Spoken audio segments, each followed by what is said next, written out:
tonight is the journey of the spiritual warrior with guest Kilindi Iyi. This one is going to be part 4 in the series. We're just on the 4th episode. I don't know if I should keep calling it part 4 or should I just start calling them episodes now. Yeah, this one is going to be quite interesting. But of course, I can't do this one by myself. I got one of my partners in rhyme, partners in mind, riding shotgun with me. Can you please put your hands together for my man Keith's son, a.k.a. Firewall Tom? Hey, Pete. Hey, what's going on, Coach? What's going on, Coach? We got a good one tonight?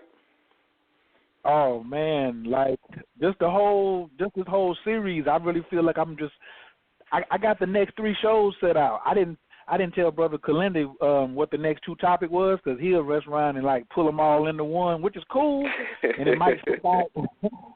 It might slip out tonight in the conversation. But in what we've been talking about in the first 2 episodes, dealing with the plant medicine, the magic mushroom, and psilocybin and DMT specifically, I really feel that the whole thing has really been on, like he says, pushing the envelope on our spiritual journeys. What do you think about that? Yeah, it's time to turn it up a notch. You know, and there ain't but one place left to go. We done been everywhere. We done reassociated with Kemet in Egypt. We done took it to all the esoteric chambers and arcane and occult chambers we could take it to. We done tried the nationality and paperwork. We done been all these other places. There ain't but one place left to go, but into the hyperdimensional realms to turn up like Dr. Strange. Right. I was watching one of Baba Kilindi's videos, and he was like, "We done found all the gods, but couldn't find." Like Bobby Hemmings said, "We older than the gods we found," and now we done not even looking at it even from that correct perspective. We keep on, you know, on this particular part of the journey is like we just spinning our wheels. And so one of the things that I, in my research and watching some of his countless lectures that he has on YouTube, was about the story of Krishna and Arjuna. Of course, I'm mispronouncing it. Arjuna. Yeah. Arjuna and Krishna, and where he was about to go, he was like, man, I don't really have time to go all the way into that. But in just that piece, it just really connected to the episode we had last week about 2 weeks ago about being a part of a spiritual house. It's very important to be a part of a spiritual house because when death comes or those sinister energies come, you can look them in the face and say, not me.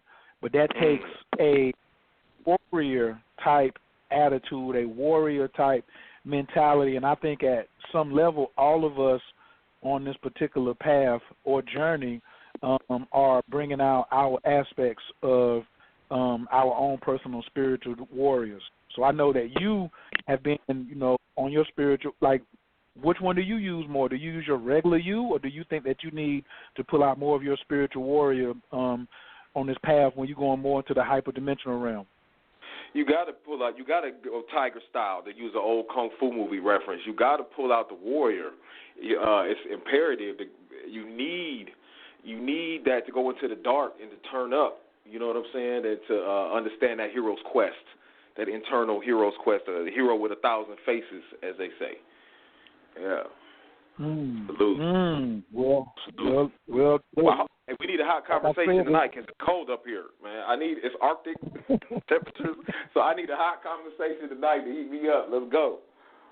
I was looking at the news earlier, and they were talking about, they used the word vortex. It was like it's some kind of cold front. Like Norman said, they say it's a cold front.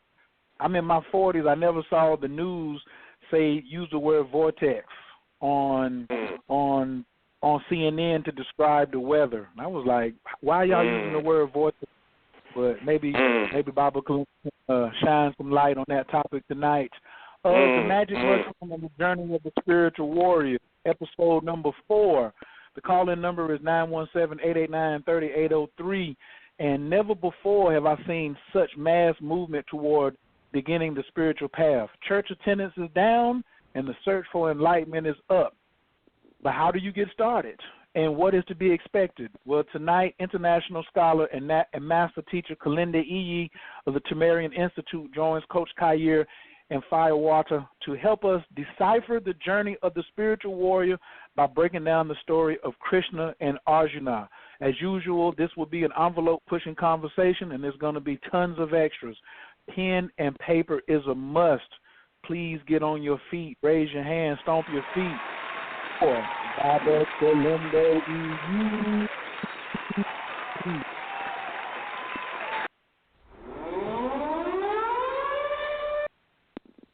Baba, thank you so much for joining us tonight. How you feeling? I'm well. In the midst of the Arctic, the Arctic vortex, as they say. Right.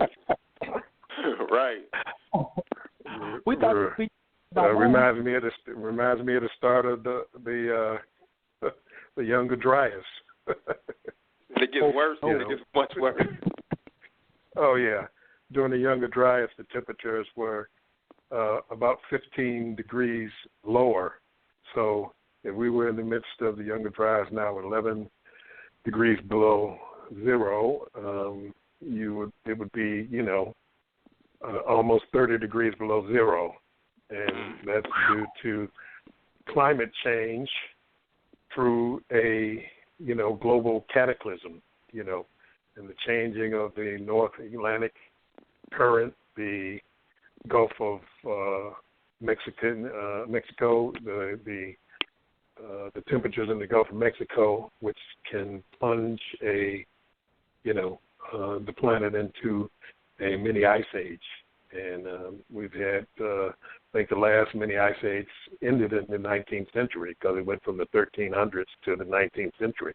So we're actually living in the most hospitable climate that we have for the last probably 12,800 years when the Younger Dryas started. So,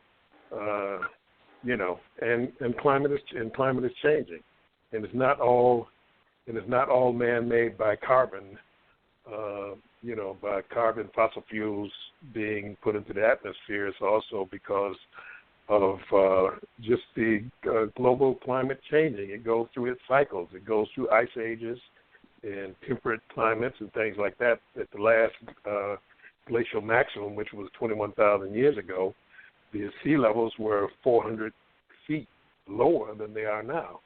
And 12,800 years ago, when the Younger Dryas came in, sea levels, once that mini ice age was over at 11,600 years ago, 9,000 BCE, before the Common Era, that's when the sea levels rose and actually, deluged many of the older super civilizations that were on Earth, of which only now we have megaliths, and only in the last since 2007 and then 2017 that we're finding out that these changes in temperatures are not the Great Flood, which sunk what we call today Atlantis. Of course, it wasn't actually named Atlantis, but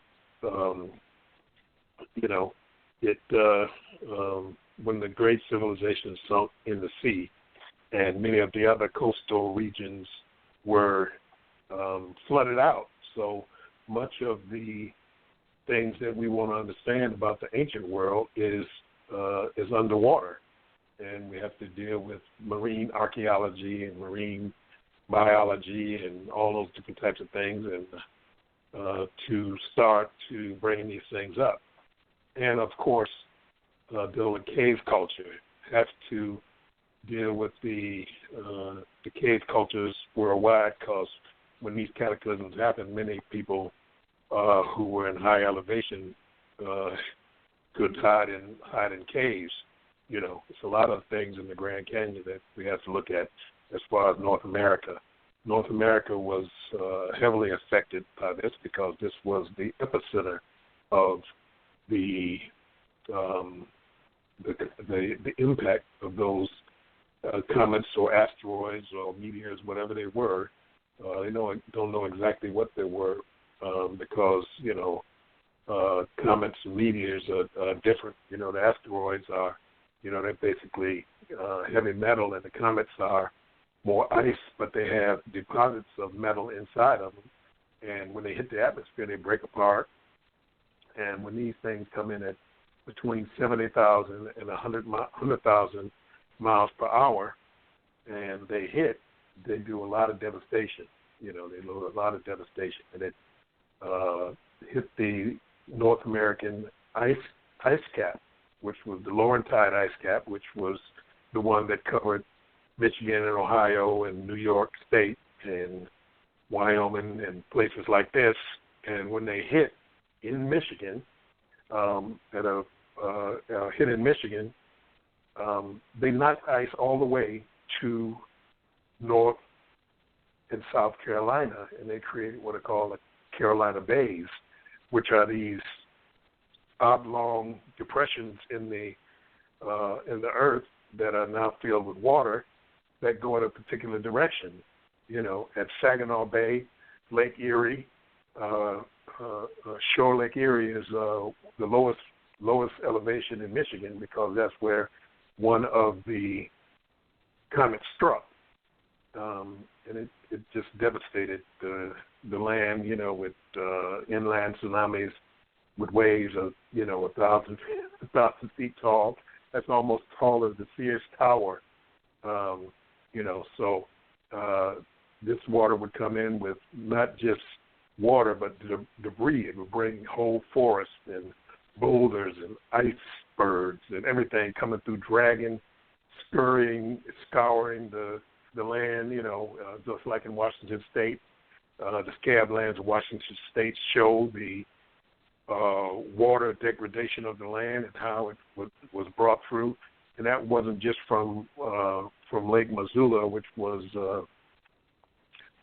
in Montana, but the ice melting, and it was a horrifying to be at that time. So we're lucky to be in a temperate climate, even though it's 11 below zero. I have my meteor watch from the Toward Meteor Stream. The Toward Meteor Stream are shards of a larger comet that was about 100 kilometers in length that broke apart, and the first one that we have understanding of was 65 million years ago, the one that destroyed the dinosaurs and made it possible for mammals to proliferate on the earth, because the dinosaurs have been around for a couple of 100 million years and they weren't going anywhere. But when this about approximately 10-mile wide comet or asteroid hit the Earth, and we have the crater in the Yucatan. When it hit the Earth, it killed everything in the first 6 seconds, bigger than a chicken. And the surviving mammal, it was good because it was smaller. It was a shrew, and it was smaller than chicken. So the devastation of that is now well known and documented. And the most horrific comet or asteroidal impact was 12,600 years ago in Michigan, which not only deluged the whole top half of the country, but it also destroyed the lower half of the country all the way down through Mexico into South America. So just be grateful that we're living in a very temperate and mild climate, of which it is the best temperature that it has been for the last 9,600 years. So that's just starting things off. We have to do a Younger Dryas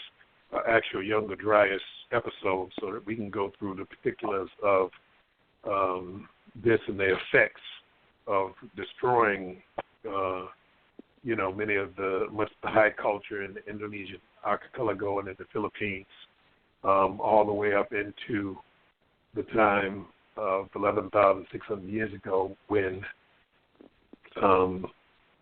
Egypt or Kemet was deluged by rainfall. And the monuments, I know that people say that the pyramid complex is only goes back to 2,500 BC, but that's not the truth. And it's says dedicated to Khufu, but that's not the case. It was put together. In other words, they were doing maintenance on it 25,000 BC. And they date it to that because you can't date stone, but they date 25,000 BC through carbon, through people's bones and all those different types of things, and they misdate it through looking at things that were there 2,500 and 2,500 BC or BCE, which don't deal with the true age of the pyramids. And of course, we know that the great Sphinx, Ra-Harmachis, which was, well, at least the head of it was recarved, to show a different face, and that the side of the Sphinx has weather destruction on it. In other words, it has rain wearing. In other words, it was worn away by thousands of years of rain. And the last time that the part of the Sahara that Egypt is in had that type of rainfall was 10,000 BC. And that happened because of the second impact of the Younger Dryas, the one that destroyed Atlantis, which threw up so much ice it was an overwater burst. It exploded in the atmosphere over water, and it threw up so much steam that it created then a heating up of the planet, got warm, and started to having torrential rains. So we know that the Sphinx, or Ra-Harmachis, goes back at least to 10,000 BC, and it's much older than 10,000 BC. Hawass, when he was the head of the Egyptian antiquities, said that there was no monuments that go back into 10,000 BC. So that, what the researchers were saying was incorrect. But then we find Göbekli Tepe, which is in Turkey, and Göbekli Tepe is definitely dated back to around 10,000 BC or 9,600 BCE, which is the time of the Younger Dryas. So we have monuments that go back past 10,000 years because they said that hunter-gatherers couldn't have done this at 9,600 BC because they didn't have the labor force, they didn't have the speciality, they didn't have the ability to, be able to pay specialists, architects, and all these different types of people. So what we're doing and dealing with now is new research, new information that hasn't been around. When people talk about the Americas and they talk about, the Asian people coming through the Bering Straits and things like that, and what stopped them from coming through the Bering Straits, what let them through, they have to understand that the North American continent, down through Mexico and South America, had some of the most diverse megafauna on Earth. Megafauna is a mammal, any mammal that's over 100 pounds. They had the dire wolf, which is, if you look at Game of Thrones, those big wolves that they have on the Game of Thrones, those are about the size of what the dire wolf was. They had giant horses, giant camels. They had the giant ground sloth. They had beavers that were almost the size of elephants. They had the saber-toothed tiger. They had the most vicious animal on the north that was on the North American continent, which was the short-faced bear. It was a bear that was whose legs were longer than the regular bears. It could run faster. It was twice the size of a Kodiak bear,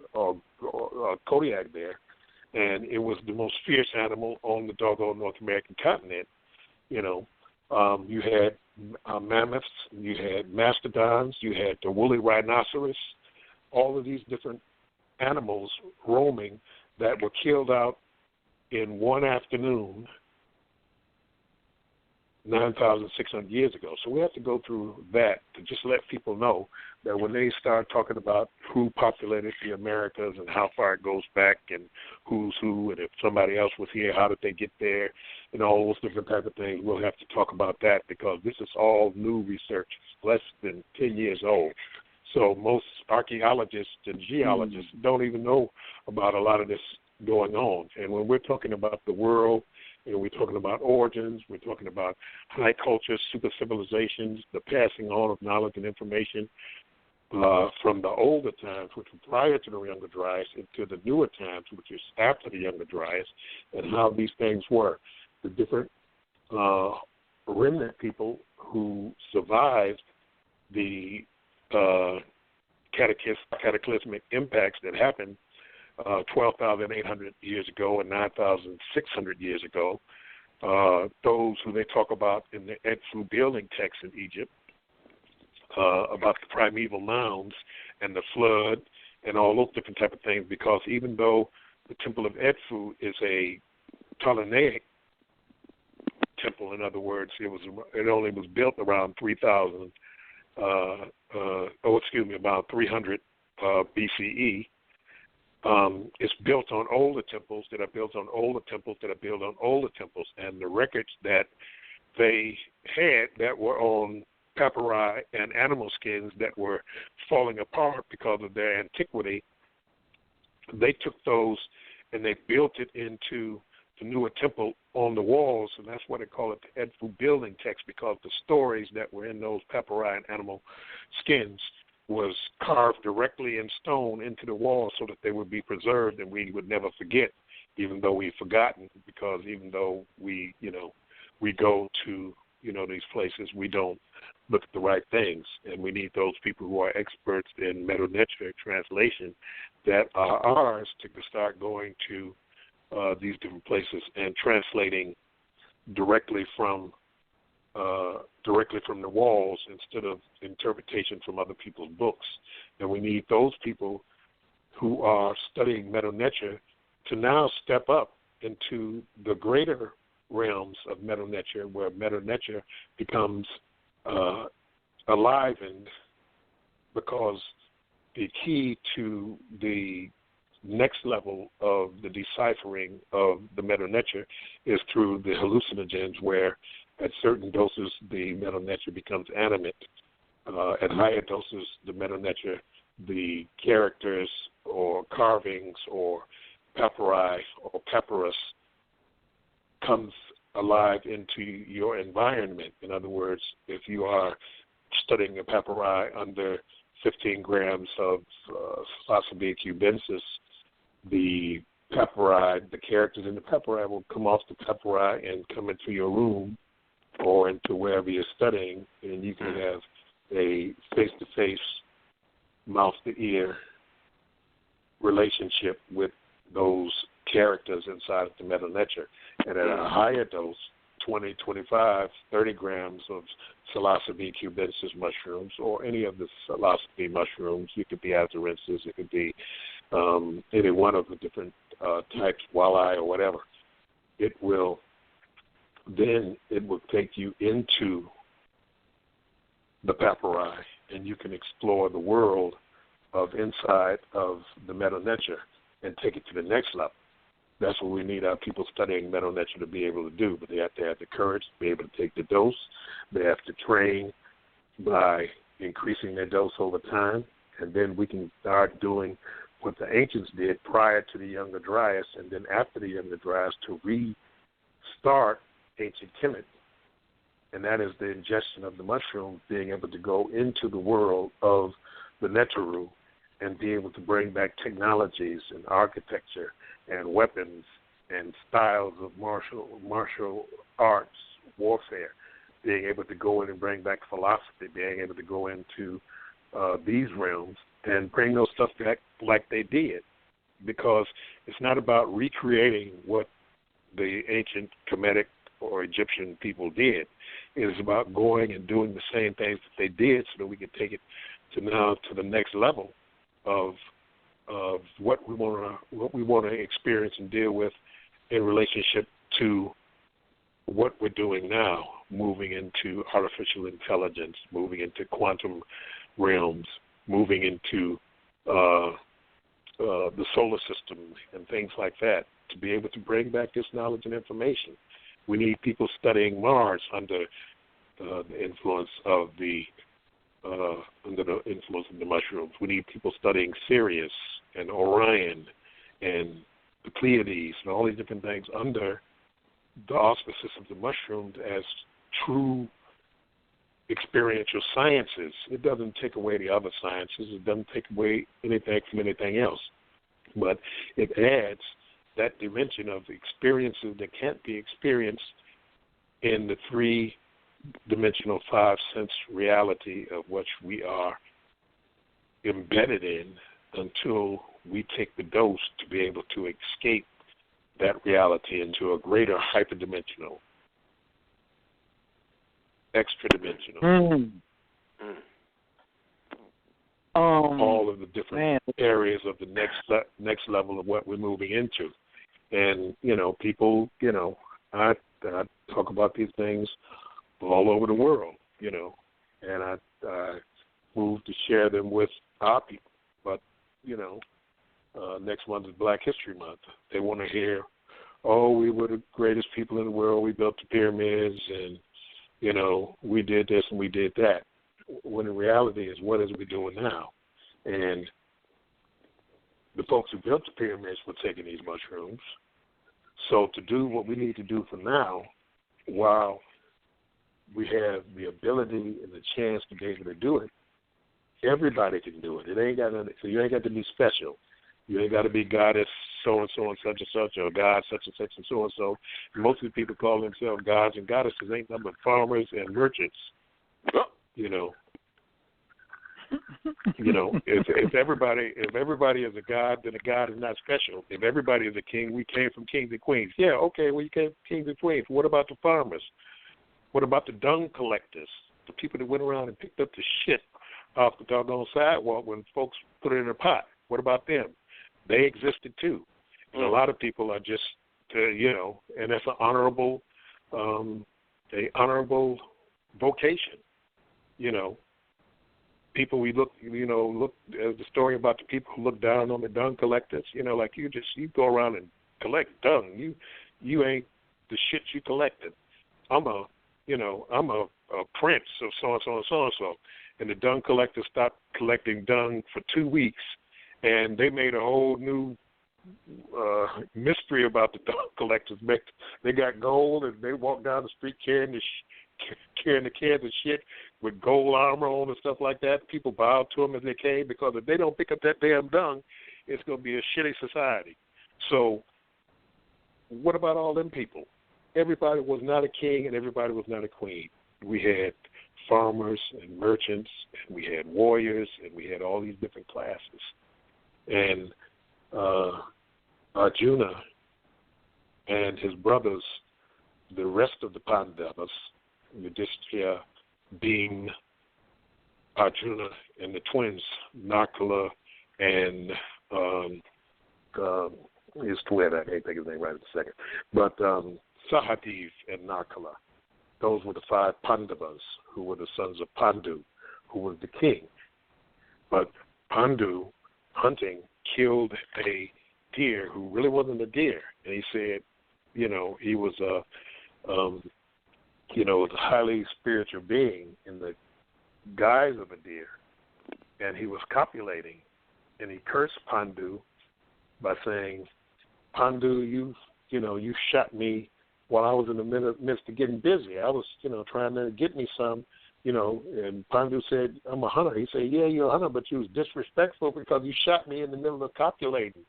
It's been different if I was running through the forest or something like that and you shot me, but, you shot me while I was trying to get some. So what I'm going to do is curse you, and at the time that you copulate with one of your wives, because he had 2 wives, he said, when you copulate with your wife, at that moment you're going to die. then you're never going to have no children. So Pandu, who was king, got dejected. He went out into the forest, and his 2 wives followed him out there. And, he just kind of got, depressed and all that kind of stuff, made love to his wife and died. Then his wife then got a mantra to be able to have children, and they had children, and she had children from who were the 5 Pandavas, 3 of the Pandavas, and then the second wife had the twins at the end by using a powerful mantra that they spoke to have children who were demigods, who were part divine and part human. Pandu's brother became the king, although he was blind. The Pandavas came to live with their cousins who were the Kauravas. There were 100 of them. They were always fighting and arguing, and they didn't like each other. So the king brought in a trainer for them, Drona, who knew all of the different arts of the martial arts. He knew everything. He knew the mantras. He knew how to defend from curses. He knew to do all these different things. So he taught the Pandavas and the Kauravas. And Arjuna turned out to be the greatest of the warriors. He was unmatched. Although his older brother, whom his mother was pregnant with, who they put in a butcher basket and sent out on the river, it's the same story as Moses. And a chariot driver picked up the baby out of the water and raised him. But he still had the divine power of the sun because he was birthed from the sun. So he was a great warrior also, and he could perform almost everything that Arjuna could. But eventually they had when they all grew up, eventually they had a war on the field of Kurukshetra. They were Kshatriya. In other words, they were of the warrior class. They weren't of the priest class. They weren't of the, what they called the untouchables and things like that. They were of the warrior class. So they had a great battle between the Pandavas and the Kauravas and the heroes of the earth. And they asked the Kauravas, Krishna, who was the divine personality of godhood, asked the Krishnas and the Pandavas, Krishna said, you can have 10,000 of the greatest warriors on earth on your side, or you can have me, but I won't fight. I'll only drive a chariot. The Kauravas picked the 10,000 warriors, and the Pandavas picked Krishna. Krishna drove the chariot of Arjuna. And under the standard of Hanuman, who was the monkey king from an earlier age of the Ramayana, this was of the Mahabharata. And inside of the Mahabharata, when they were on the field of battle, Arjuna became dejected. He didn't want to fight because his teacher, Drona, was on the other side. His grandfather, Bhishma, was on the other side. All of his cousins were on the other side. People he knew. People, some he may not have liked, but he didn't want to kill him, destroy him. So he said, what should I do, Krishna? He got down out of the chariot, sat down on the ground, threw his trans-dimensional bow, the Govinda bow, with the inexhaustible quiver of arrows that were true trans-dimensional weapons, because they brought all the different types of weapons from the multiverse and the infraparticle realms. And what he did was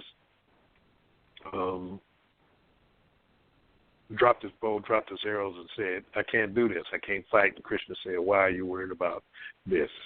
And then inside of the Mahabharata, there's a section that is revealed called the Bhagavad Gita, which is a section inside of the Mahabharata where Krishna lays down the laws of the soul and the laws of what human beings are and how they come into existence. It's it's a phenomenal work. It is the longest epic poem on earth.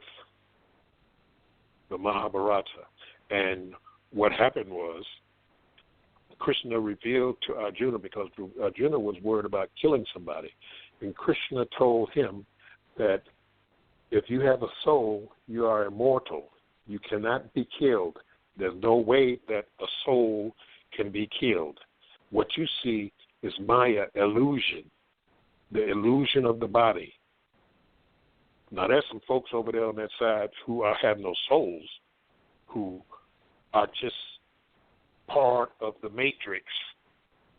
He said what you are and what all of the souled people claim to give an illusion of being human beings and having a physical body. He said what you are is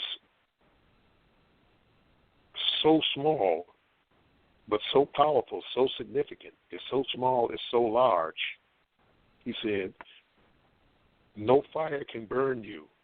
And we find now from quantum mechanics talking about below the Planck length in the infraparticle realms where the supercomputers, the super servers generate the macro universe. In other words, when a particle, it's not even a particle can't be called a particle because particles are up higher than below the Planck length. That wave that is below the Planck length, that is smaller than atoms, smaller than electrons, smaller than protons, smaller than muons and gluons and all these different subatomic particles, they're smaller than that. They, on a part of that, sits the reality of what we exist looking out into the universe, all the planets and all the different universes and solar systems and galaxies, all are generated from those very, very small particles. So he said, what you are, no fire can burn you because you're smaller than the particles that create fire through friction. In other words, atoms bouncing together create heat. But you're smaller than that. So there's no heat where we're talking about. He said no rain or no water can drown you because the water molecules are way up there. They're too big to be able to drown you because you're way down here below the Planck length. He said no air can make you dry. No earth can cover you because what you are is preeminent in the reality of all that exists. And he went to tell him about this. He said, you can't kill them people. He said, number one, I've already killed all those people. So Arjuna said, I don't understand. Tell me. And then he pulled out the soma, which is the transdimensional drink talked about in the Vedas. The Vedas are one of the seminal works of the Indian continent, and those sages and knowledgeable people who put those who re-engineered this work over time talks about soma, the divine drink. It's a hallucinogenic drink that is composed over time, 107 different compounds, of which 7 are mushrooms. The oldest are the mushroom compounds of soma. The others are plants over time, but the oldest soma is a mushroom drink. And so he gave Krishna the oldest mushroom drink, which was a mushroom brew, and he revealed to him his greater self, the supreme personality of Godhood. He showed him what he looked like in his reality, in one of his realities, where he had thousands of faces and millions of arms, and he had fierce faces, beautiful faces. He had on divine jewelry where garlands of flowers were larger than planets and weapons that could be used. He had swords and maces and all the different transdimensional weapons throughout the universe. And Krishna said, I revealed to you myself. And Arjuna looked at it for a while, and then he said, no, I can't deal with this. It's too much. It's kind of like in Indiana Jones in the Temple of the Crystal Skull, or whatever it's called. Whereas when they got to the end and they put the crystal skull in the alien's head, and it became one from the 9. The lady who was the evil lady in the story said, I want to know everything. I want to know it all. Show me. I'm ready. Reveal it to me. And then the alien turned to her and kind of look on his face was like, oh, you want to know everything? You want to see it all? Okay, you asked for it. Let me show it to you. And so after about 9 or 10 seconds, she was like, oh, no, it's too much. Take it away. Please, stop it. I can't stand it, because that's what happens when you say you want to see the real thing and you want to see it all, And I know because I've done that a couple of times. I say, okay, hold it. I'll take some of this a little bit later. So what was revealed from Krishna to Arjuna was the truth of our reality as much as he could stand at that particular time. So Arjuna, understood. He got back in the chariot. They fought. The Pandavas won. And, they all went to heaven together happy. So this is what we're talking about. This is what we're doing, and just letting the people know some of the things that are what they think of as stories, which are universal truths that we lead the people to be able to understand more and more of the realities in which we exist. So the spiritual warrior is not just a one-dimensional, I'm a spiritual warrior, which means that, I fight in the spirit. But if somebody, offends me or jumps on my mama or whatever, I'm not a physical warrior. You can't separate the spiritual warrior from the physical warrior, from the mental warrior, from the transdimensional warrior. You can't separate those things. The warrior is the warrior. So that's why, when you say what you are, you need to understand the ramifications of that. Because many people can be fighters, many people can be soldiers, but there are few that are warriors in the traditional and ancient sense, because that is part of our continuous sojourn, a continuous legacy of what we are at the core of our soul. And that goes into, of course, what we talked about last week, I believe, the house. The house has warriors inside of the house, and they're charged with protecting and defending the house, be it from whoever. How are you going to have a guy who goes to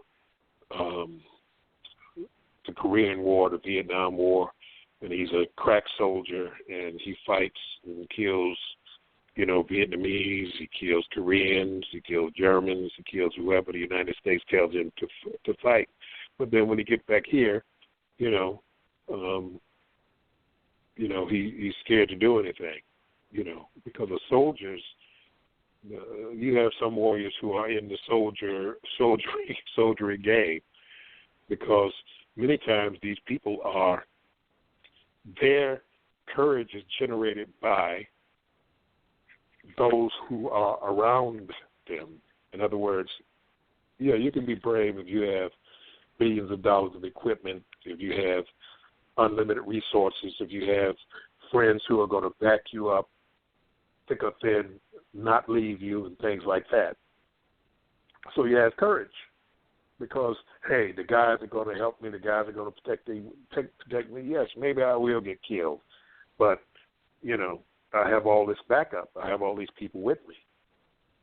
The warrior is the one who can stand alone. I talked to a guy who was a soldier. He said, oh, yeah, I've been all over the world. I've been to Germany, and I was stationed in Japan, and I was so and so and such and such and all that kind of stuff, and all that's well and good and fine. But you never went to Germany. You never went to Japan. You only rode with the United States because you always had a barracks there. You always had a place to sleep and stay there. You didn't go to Japan on your own nickel and wander around in doggone, Tokyo by yourself. You had the uniform on because people had to respect that because of the United States, all these different type of things. So the warrior is the one who could stand alone when there's nobody else to be there. The warrior is the one who can face the darkness. The warrior is the one who can be able to, no matter what the odds, step forward when they have to. A sovereign is one who there's no greater authority. If you offend the sovereign spirit will rise up. And although you may kill the physical body of the sovereign spirit, you cannot kill the sovereign spirit. So, those are some of the things that we're talking about this evening. That's the short introduction. Short end. The reason I even had came up with this subject is because a lot of people, it's like, what is it? What in Tantra they talked about, and they called it what phase is this? Son, like this Great Awakening. I can't think of the Satya Yug or something like that. The Golden Age. What was the question? Yeah, like this. Sunyata used to use this word talking about. No, like in Tantra, when Tantra would reawaken. You know what I'm saying? And there's just a reawakening in all these different areas. Like the bull crap is falling to the side. You see press and news about churches having to shut down because people just aren't going to church no more. They don't believe in it no more. Like the fog is wearing off. Like they waking up from the sleepy juice, and they like coming and saying, "Where's the spirituality at?" They even have questions when they're saying, "Are you more spiritual? What is your religion?" And then when you get down to the bottom, it says more spiritual than religious.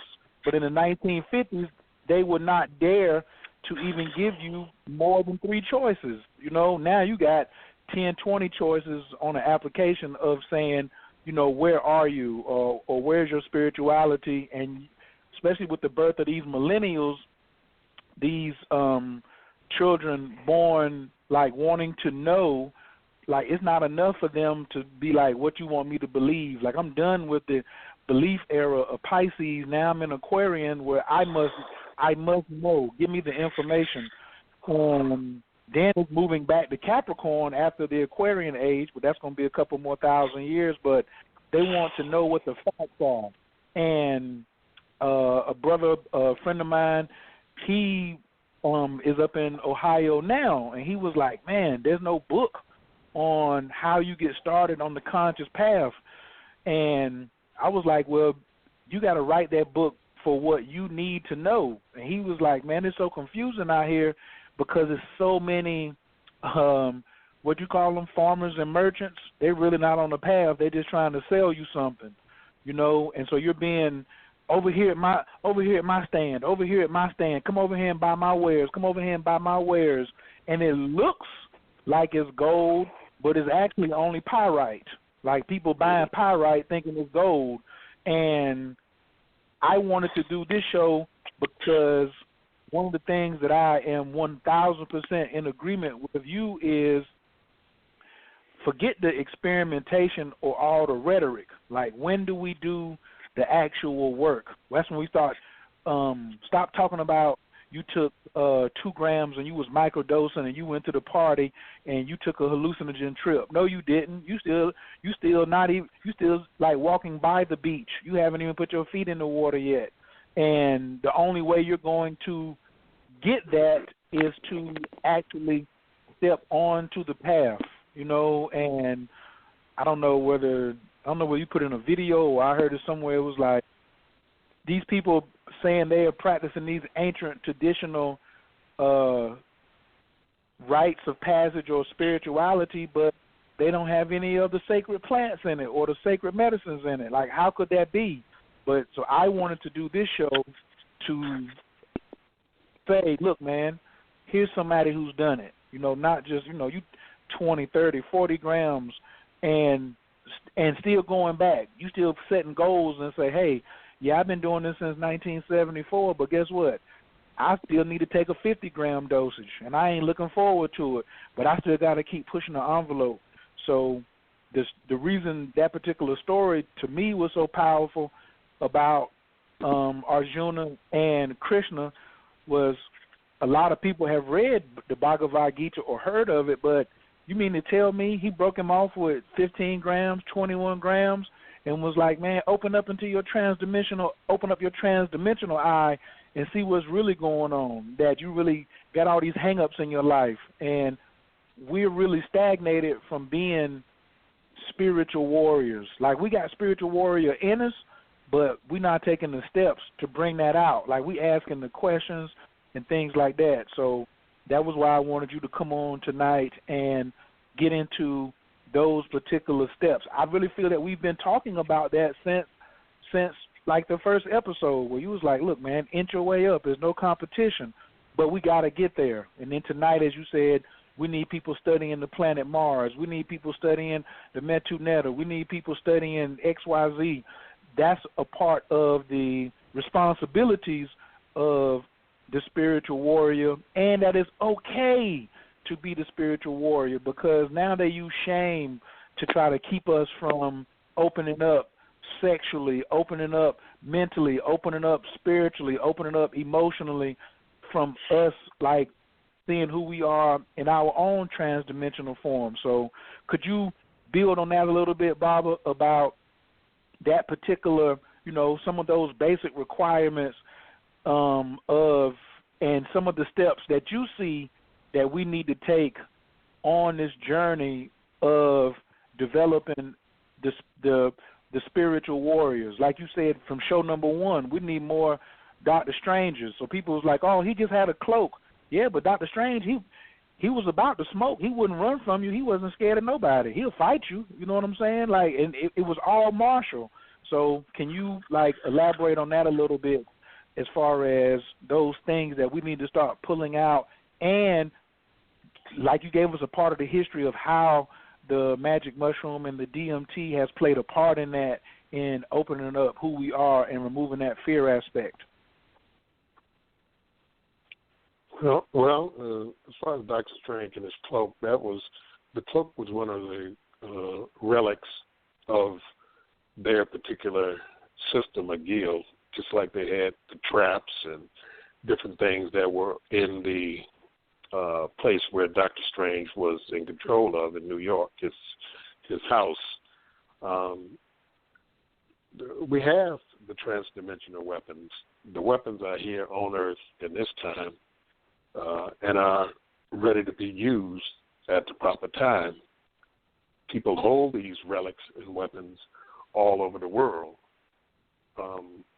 and some of them I've seen, some of them I have. Now, you don't have to believe me or take my word for it or whatever. Doesn't matter. Doesn't stop the reality of it. Many things I can. Those are all locked up in Beni Hassan in Egypt and the other 12 temples that they won't let you in. They just show you the, even though they show you assaulting castles and they show you the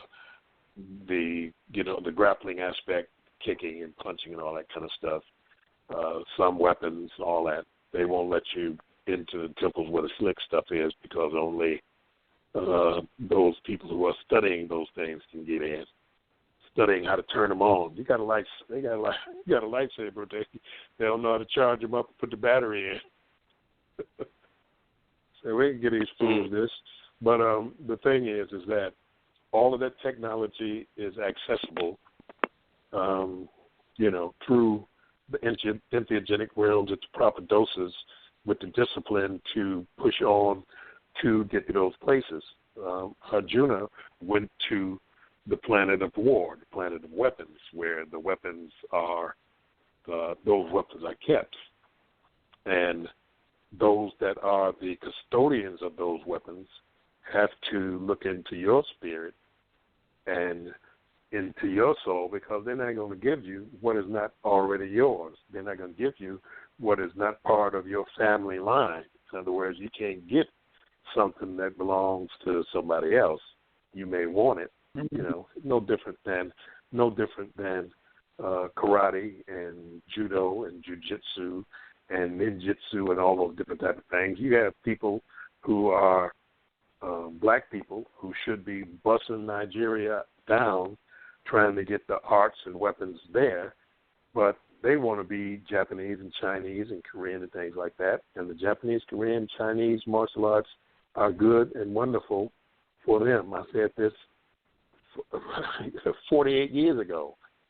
I said, why are you trying? You walk around looking like a samurai. Yeah, they had the one black samurai and all that kind of stuff, but he didn't invent it.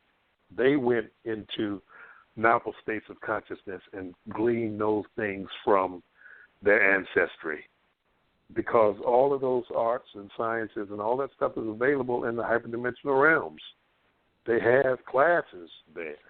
They have classes of the people who are no longer here, the ancestors of karate and judo and Buddhism and yoga and all that kind of stuff, sitting up in these mandalas and sitting up on mountains that teach these things. But our folks don't, number one, believe. They don't have the discipline.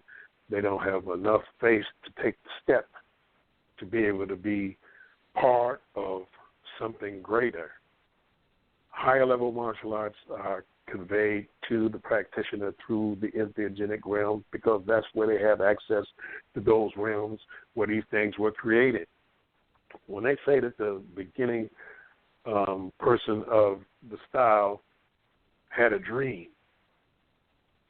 and this is where it came to him. He didn't have no doggone dream. He ate some mushrooms or some herb or something like that was secret. Now, I'm not saying that black people can't into Japanese or Korean or whatever martial arts, because they can. But what I'm saying is that those things are encoded to certain family spirits. And when those family spirits are now ready to convey the high levels of those things, they're not going to do it, because that's why everybody is stuck where they're stuck. You know, you ain't seen nobody doing no Darth Vader stuff, you know, where you sitting at the table and he closes his fist and that closes your esophagus and you start choking. You ain't seen nobody doing that kind of stuff. You know, what you're gonna see is the same old basic thing that people have been doing for years. You know, I know why my skills accelerated through understanding this. You know, you say what you want.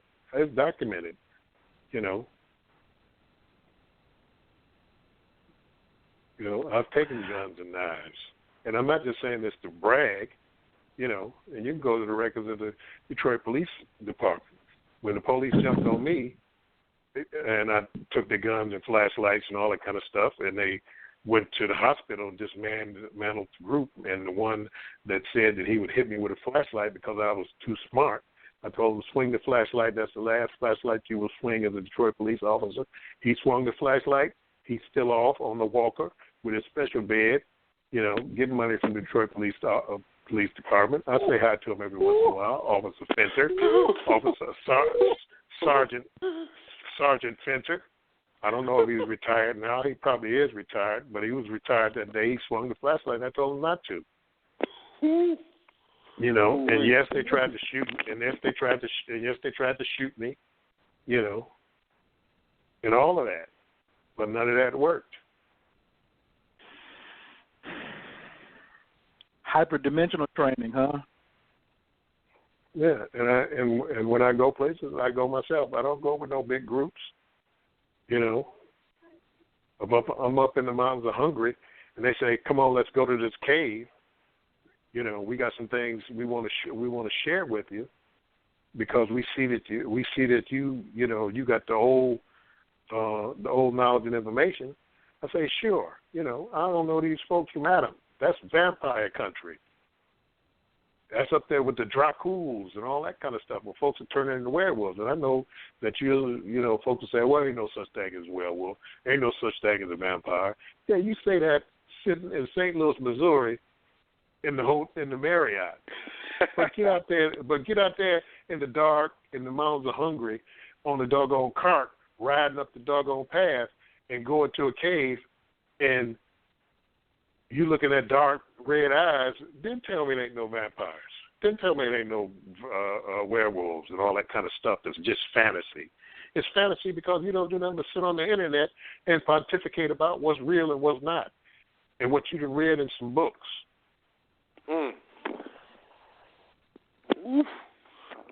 So the path of the spiritual warrior takes you off from behind your keyboard. Is that what I'm assuming that you're putting down? If I'm picking up what you're putting down, is that what you're saying? There's not a lot of pontification going on in the past. You can't do it from the keyboard. You got to get out into the multiverse, and that may just be in your room with the keyboard and the computer turned off. Those are courageous people because you're going into the darkness, you're going into the mystery, and you're going into the mystery alone and in the dark. Doesn't mean you can't, on occasion, do it with groups and with people and all those different type of things. But the real work is where you're alone with yourself because you can fake the funk with everybody. You can be as tough as you want to be. You can tell people this, you can tell people that. But when you take that dose and you're there alone and you're in the dark, you can't fool yourself. You know, these people on, Facebook to tell me all the time, oh, you really didn't take no 30 grams because you can't take 30 grams. I'm like, why not? Why not? You can take 30 grams. You can take 40 grams. You can take 100 grams. You can eat a pound of mushrooms if you want to, and you can keep it down. But you got to face what's going to come from the experience, the warrior experience. Because folks that are taking these doses, and it ain't just me, these folks who are taking these doses and they're going into the multi-dimensional realms,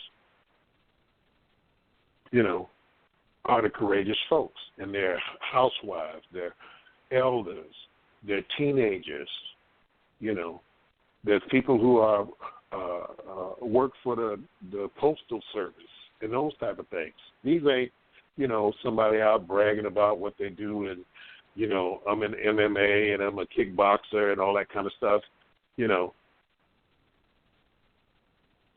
whom most, if you give this to them, they, they're the ones be calling in the middle of the night, have left me. They called me 10 times and left 100 messages. Please call. Please help me. I'm like, you got to do this. You got to do this work yourself. I'm not gonna be up all night with you crying on the phone.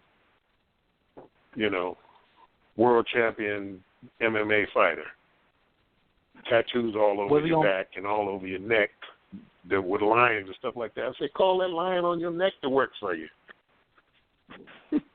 My goodness. That's what the tattoos are for. That's what the tattoos are for. That stuff becomes actualized. That tiger on your neck is supposed to jump off your neck and start eating folks up if they messing with you in the hyperdimensional realms. Other than that, what you got the tiger on there for you? To impress your girlfriend. You got a snake on there. Why ain't it up doing Jackie Chan's snake style? Why ain't it coming off your doggone arm and fighting these monsters that's chasing you through the night?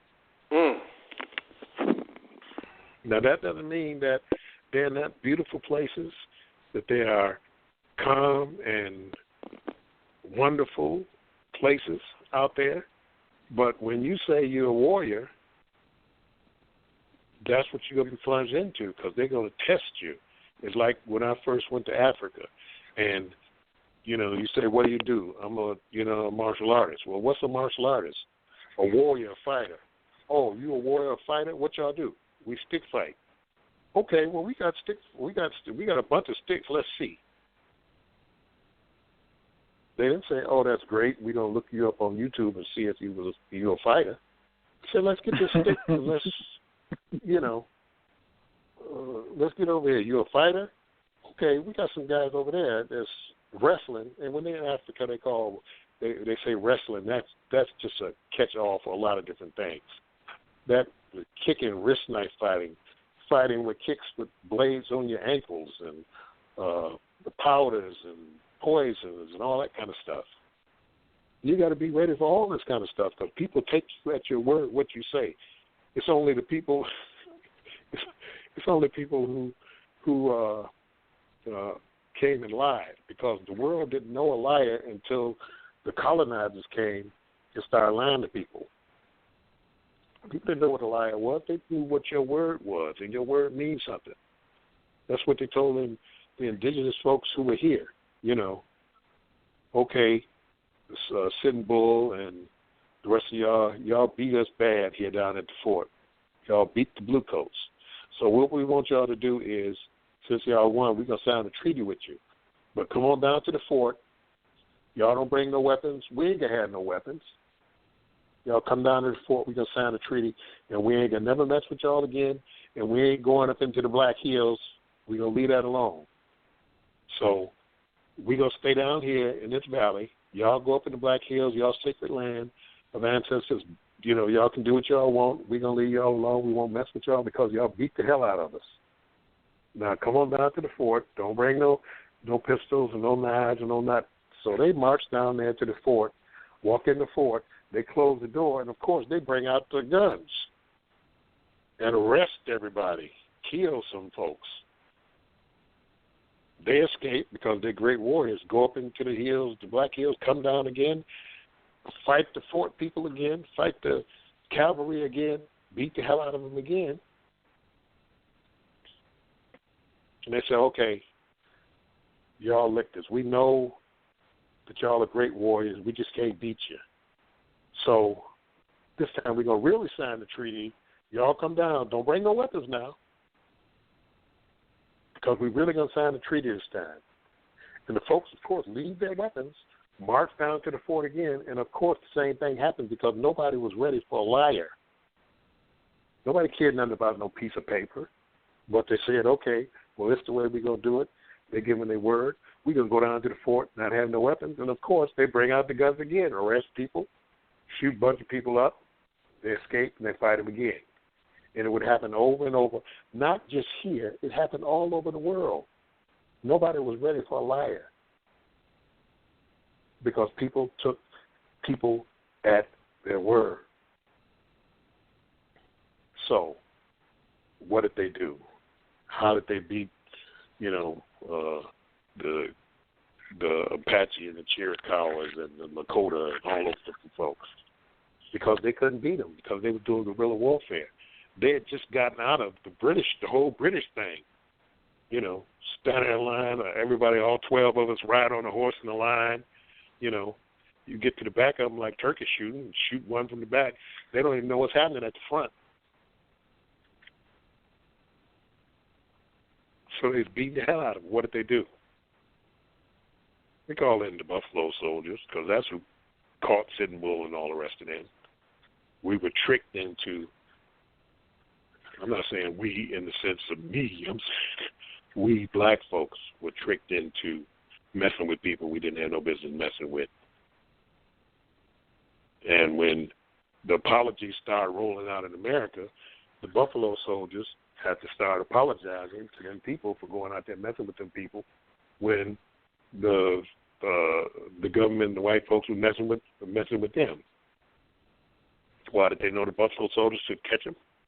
Because the Buffalo Soldiers were the one in the Spanish-American War in Cuba that beat Teddy Roosevelt and his cohorts who were, just guys from Boston and Harvard and Yale and all that stuff who wanted to go on an adventure with Teddy Roosevelt, and so they're going to jump in the Spanish-American War. And you hear about the San Juan Hill where Teddy Roosevelt and them went up the hill and won the Spanish-American War and all that kind of stuff, which was a lie because the black troops were already up there. They had come out of the Civil War terrorizing folks in the South.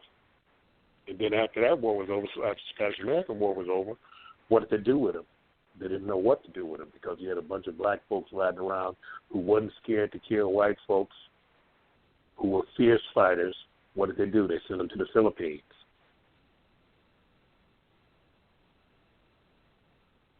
With General Blackjack Pershing, who was the highest general in the United States under George Washington. George Washington was the highest, and still is the highest general that the United States produced, and there was General Blackjack Pershing.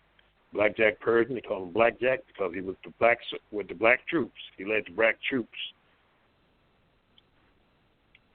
So they left the Philippines, came back to the United States. Again, you got a bunch of black guys riding around that wasn't scared of white folks.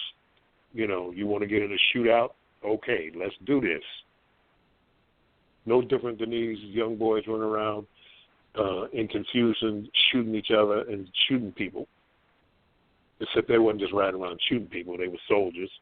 But they said, okay, we're going to have to do something about these guys who got their own pistols and rifles and don't mind, you know, killing white folks. We got to send them out, keep them together, send them out west to chase Cochise and all the rest of them. Because all that cowboy stuff, all that stuff, that's all the black folks, Nat Love and Pistol Packing Bessie and all the rest of them. That's all black people started all that West stuff, bulldogging, where you grab a doggone bull by the horns and throw it down, rope it, U.S. Marshals, Dead-Eye Dick, and all that kind of stuff. Them was all black people that was doing that kind of stuff. Talking about warriors, ingrained warriors that don't know how to do nothing else. So I don't know how I got into the Spanish-American War and all the way into Dead-Eye Dick and, all that, Nat Love and Pistol Packing Bessie and all that kind of stuff. But that's all part of the history. It's all part of the mystery because if you got a warrior, their style is already built in. They do it the way they do it. I want to understand who you are from your higher self. Okay, go ahead. Excuse me. Understand who you are and take that from your higher self. Right? We've been saying my best self. My higher self is my best self. That's the best I can offer is getting in touch with my higher self. But for those, it's 2000. I say it's 2020. We already passed 2019. But for those who are needing more courage in their business and need to have a warrior aspect in their business, not to give up. We know that in Silicon Valley, they don't even make it no secret that they have an entire culture over there that they are using the hallucinogens to create a dynamic aspect of wealth. Would that be the warrior in us to help expand our business and create dynamic wealth as well, or is it only localized to weapons? And this is tying into when you said, I guess you could say, we weren't gullible, but we weren't used to nobody telling lies. Every time somebody told us something, we took it at their word that they could actually do it, and then all of a sudden, lying was introduced. And now it's jacked up where we say, oh, man, I can't trust this person, or I only believe what you show me. How do I take and pull this warrior out in my everyday life so I can create dynamic wealth too? Because there is an economic play that they're going on to we want to keep you dumb and ignorant, but we also want to keep you in a poverty state? Well, I mean, when we're talking about warfare, or we're talking about the strategy of warfare, that's applied to business. I mean, people deal with the book The Art of War in business. There's more than one art of war. Prince Machiavelli wrote The Art of War, not just the Yellow Emperor's Chinese Art of War. Von Clausewitz's treatise on war. There are many books that deal with strategy, and you set up your business in a war strategy. When I said some people are merchants and some people are gun collectors, that doesn't mean that that's negative. Some people, that's just what they are. They're merchants. They're needed in society. We need the vegetables and, the different food stuff that merchants have, because warriors ain't farmers. We need the farmers to produce the food so that it can be taken by the merchants, so that it can be passed on to folks who don't grow food, things like that, But we should understand still how to grow food, even though you're not a farmer. I'm not a farmer. I'm a gardener, because you have to know how to grow food, especially for times of lack, and times where maybe the farms aren't being productive or those type of things. It's just a good knowledge base to have as far as that's concerned.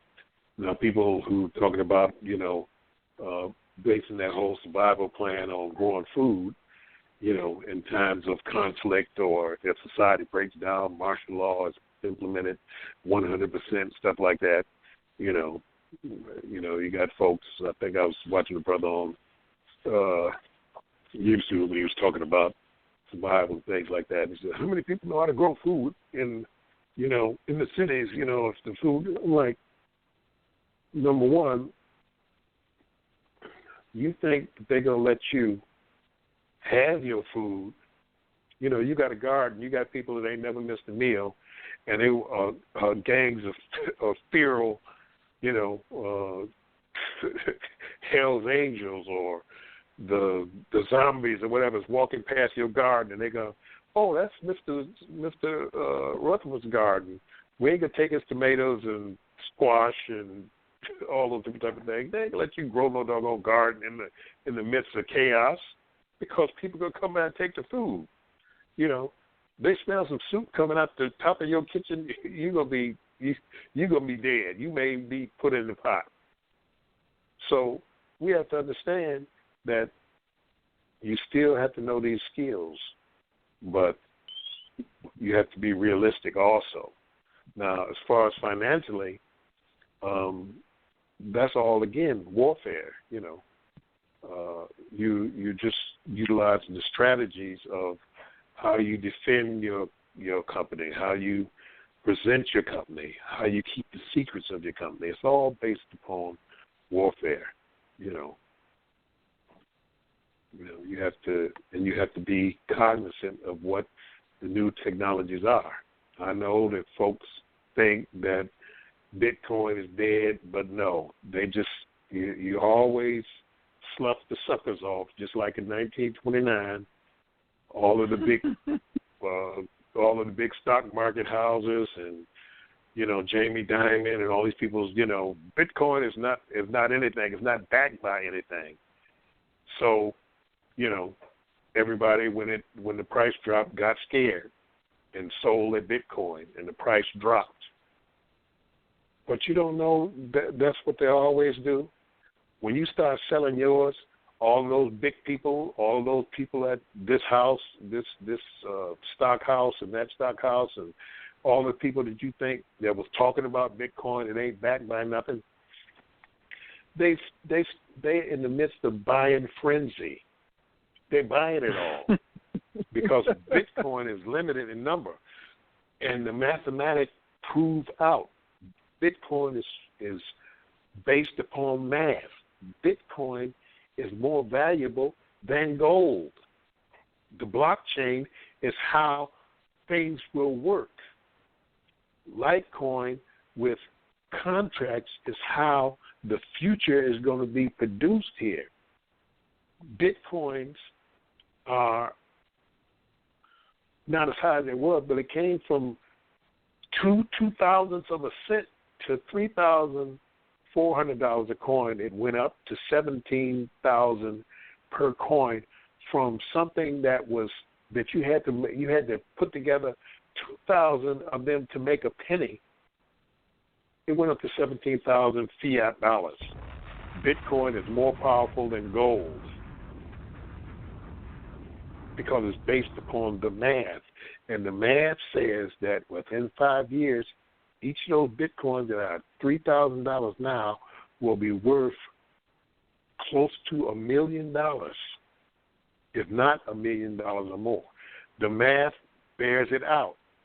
It's inevitable as 2 plus 2 equals 4. So, I'm hooking my wings to what people say ain't worth nothing, when in reality it's worth more than gold. Gold was introduced into the society, into the world, into culture, because what they call the Anunnaki were eating it, not because they were spraying it in their atmosphere to make their atmosphere thicker. What they called in ancient Sumeria, Babylon, Akkadian, the Anunnaki were eating it. Orbitally rearranged monatomic powders of gold, just like you had orbitally rearranged monatomic powders of platinum, as you had titanium and rhodium and palladium.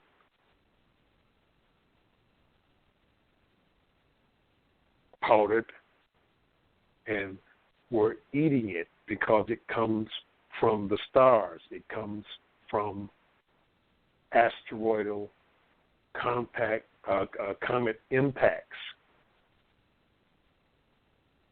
Because if we go back to the Younger Dryas, there has a Younger Dryas impact boundary of which exotic metals were deposited from the impacts. They have what's called impact proxies, which are nanodiamonds, magnetic spherules, mini buckyballs, all of these different types of exotic metals. Those are the same exotic metals that come out of the interior from the Congo and from the mountains of the moon and all down East Africa through the Nile, where the Nile picks up the exotic metals and deposits it during the inundation period in ancient Egypt and Kemet, where the people use that soil to grow their vegetables and eating the exotic metals.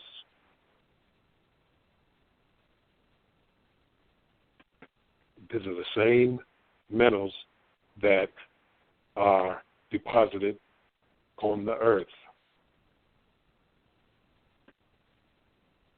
So gold was valuable because they were eating it in its monatomic state. That's what gave them long life. Because what people call the gods, they're not gods, they're just folks out in the universe rolling up on folks with their long lives. If your life is 70 years and you come up on a person who's got high technology and they live in 30 and 40 and 50,000 years, then they look to be gods to you. Because my great-great-great-great-great-grandfather knew Inky. And now here I am. I'm an old man now, and Inky is still hanging around here. And when I die, I pass on the information that the king is Inky, and my great-great-great-great-great-grandson is now old, and Inky is still here. So they look upon these folks as gods, but they're just technologically advanced humanoids whose role is no different than Yahweh, Jehovah, or Jehovah. Let us make man in our likeness and our image. Us means more than one folks. It means a bunch of folks. The elves. They like Jabba the Hutt and them. They transdimensional gangsters who go around and make primitive cultures in the solar system think they're gods and get worship, get the best, you know. What does God need with the right foreleg of a bull to be burnt for so that he can smell it and the meat disappear at night when they close the temple, the meat disappear. Because you got a bunch of little peasants running around with their herds, and every night they got to put the front foreleg of the best bull that they have on the altar. They got to put the first vegetables on the altar. And doggone it, if you got Cain and Abel, and one is a herdsman and one is a doggone farmer, and you bring some vegetables up there, they don't like vegetables. God said, I don't want no doggone vegetables. I want some meat. So I don't like you because you're a farmer. And so they get jealous, fight each other, kill. Cain slew Abel. Then Cain goes off into the land of Nod and finds his wife. So they're the only two people. Why you go off and find your wife? Where? Some folks will say it was his sister. Some folks will say his sister. But if it's his sister, then his sister's there. He ain't got to go off to another land to find his sister because his sister's right there. So what is this? It's all talking about older systems, and it's talking about humanoid and humanoid types who have not only genetic differences, because you have you got the big head people in Peru. You got the big head people in Peru, the ones with the elongated skulls, of which skull deformation is done in honor to in all different parts of the world, because you had these big head people here. They were different. You had people who were taller, whom some call giants, and you know them because they got 6 fingers and 6 toes on each hand and foot. So the hands got 12, and it's depicted in different works throughout the ages. Cave paintings and different friezes on the wall. They depict them with 6 fingers. Why you put a man on there with 6 fingers and everybody got 5? They know how to draw because they're drawing all other kind of stuff, So this is the type of stuff that I'm talking about. Knowledge and information has to be passed on to the people so that they can understand what world we're in and what other worlds that have influenced this world.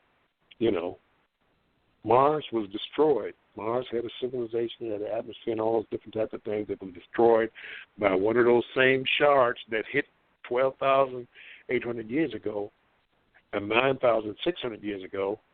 Mars was destroyed. The crust of it was torn off by asteroidal or comet impacts. And that's what destroyed it. That's why so much dust on Mars is frozen. But you move that dust. And as soon as people can get there, you're going to see that Mars and the Earth have a connection. Zulu from South Africa means star traveler. And the Zulu records say that the Zulu people come from Mars. They didn't say that they revered Mars or the gods came from Mars. They said they come from Mars. And I'm of the school of I believe what the ancestors say. I don't believe what you say because you haven't studied the ancestors, nor have you studied what they were studying. Facts. I want to open it. I believe. Okay, go ahead. Open the line so we can get to the questions. No. go ahead. Go ahead and finish your thought. But I'm about to open the lines up for questions. So if anybody wants to, who has a question, comment, or feedback, just press 1. I already got my 336. You on the line? You coming in next? But I want you to finish your thought about the Zulus first and the Star Children. I don't trust y'all because y'all not studying what the ancestors studied. Well, it's not just the Zulus. It's the Dogon, of course. We're dealing with Sirius. The Nigeria Fae, of which you get Ile Ife from, which is in honor of the Fae, the real Ile Ife, which is in the Sirius star system, from which those folks came. And when they started their society, they say the Ile Ife. Fae is a planet in the Sirius star system. You can't see it because Sirius A is so bright, and it's in that solar system, not right on those stars, but it's in that solar system. Fae, they all say that they came from the stars, but that doesn't mean they come from the stars because the stars come from the infraparticle realms. And in the infraparticle realms, they generate the stars. So when people say, we're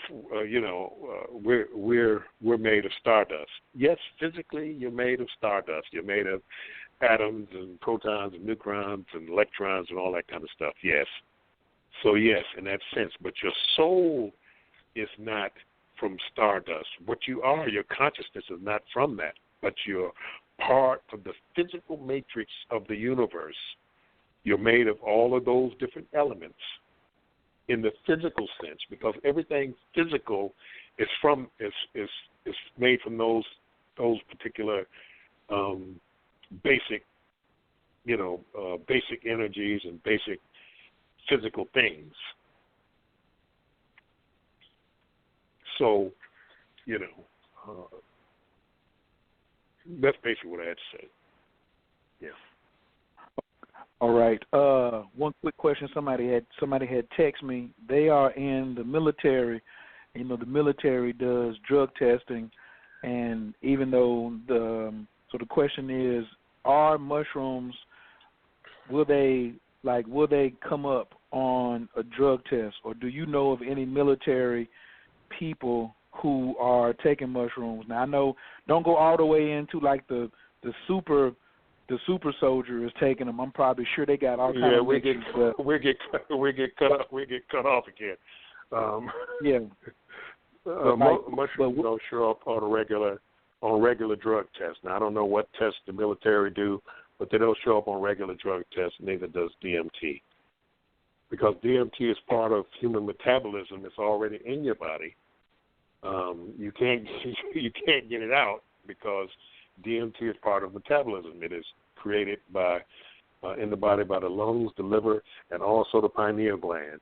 And folks will, of course, probably chime in and fight and say that we have no scientific information that the pineal gland produces DMT. No, it just produces in rats and mice and squirrels and cows and ducks and everything else, but not in human beings. Let's be real. If it's in mammals and mammals produce it, then the human beings are mammals too. Mammals, physically great apes, and that's what, that's my observation of this whole thing. So it's already in your body, so no, it can't be detected on regular drug tests. All right. Caller, thank you so much. Caller from and she replied, she said, I want to go somewhere tropical and trip then. And then I told her, I said, hey, you're going to be somewhere tropical if you take 5 grams. You ain't got to worry. They get you somewhere way more than tropical, in my opinion. As we say here, we say, Bob, on a nice cool Saturday night, just take 5 and just lay it on down in your bedroom, and you're going to get as tropical as you want. Right. Yeah, folks like to bring the nature vibe in, and that's okay for low doses when you want the nature to be synergized. But if you take a sufficient dose, don't worry about nature. Nature takes care of itself. You're not going to be in nature. You're going to be in the multiverse. Nice. You just need a safe, comfortable place and darkness. You don't need no music. You don't need no candles. You don't need no chakra cleansing bells and all that kind of stuff. You just need darkness, a comfortable place, and the dose. Caller from the 336-416. Your microphone is wide open. Can I get your name and where you're calling from, please, tonight? Greetings. This is Amsu here. Greetings, fellas. Peace. Peace. Peace. Yeah, it was just what Baba Kilindi was just speaking on in regards to, you said darkness in the dose. That's a good one right there. But I had the opportunity to befriend a person when I was out in the Southwest that was a member of the SEAL team, and he said that they would actually take them to places where like the Twa was or the Hutu to learn some of their fighting styles. And I was just wanted to know, Barbara, what is your experience, or do you know anything about what they call the Twa or the Pygmies and what they incorporated, or what type of ethnogens that they use? Well, number one, they're the first users of the Iboga,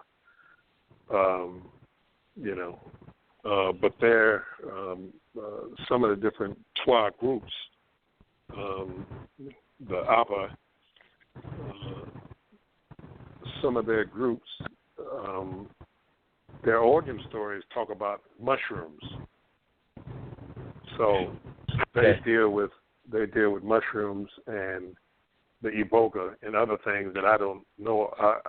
I wouldn't know about because you had to be Twa to know about those different things that they have. But in the Congo and surrounding areas, those are the places that weren't directly affected by the Younger Dryas or Clovis impacts, those asteroids, because Central and East Africa were preserved. Every time you see one of these disaster movies, be it 2012 or whatever, they always end up in Africa, because Africa wasn't affected by these things. Because, many places it's just on a plate, and the way the torrential waters came in and things like that, it didn't affect Central and East Africa. And you know that because at the time of that impact, that last impact, 9,600 years ago, at the time that Atlantis was sunk, that time, and all of the megafauna in the North American and Central American and a lot of South America, the megafauna was killed.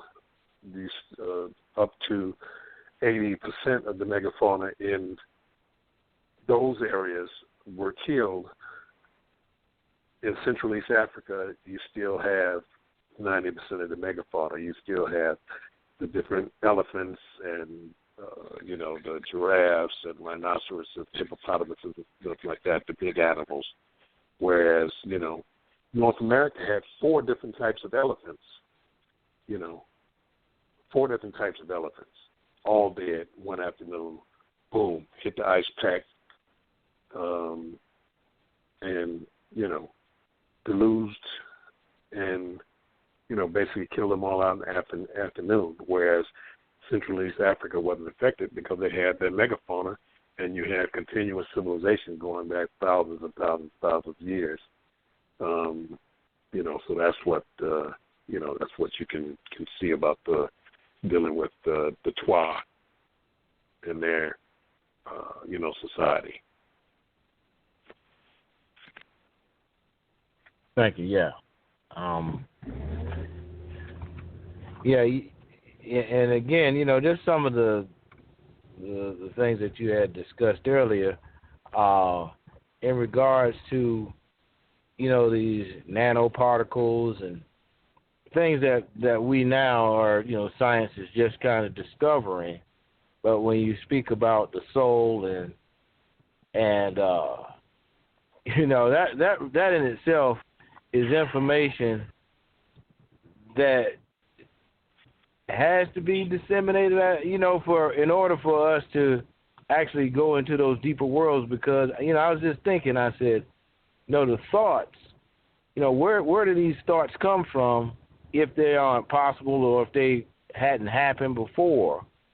And have those memories.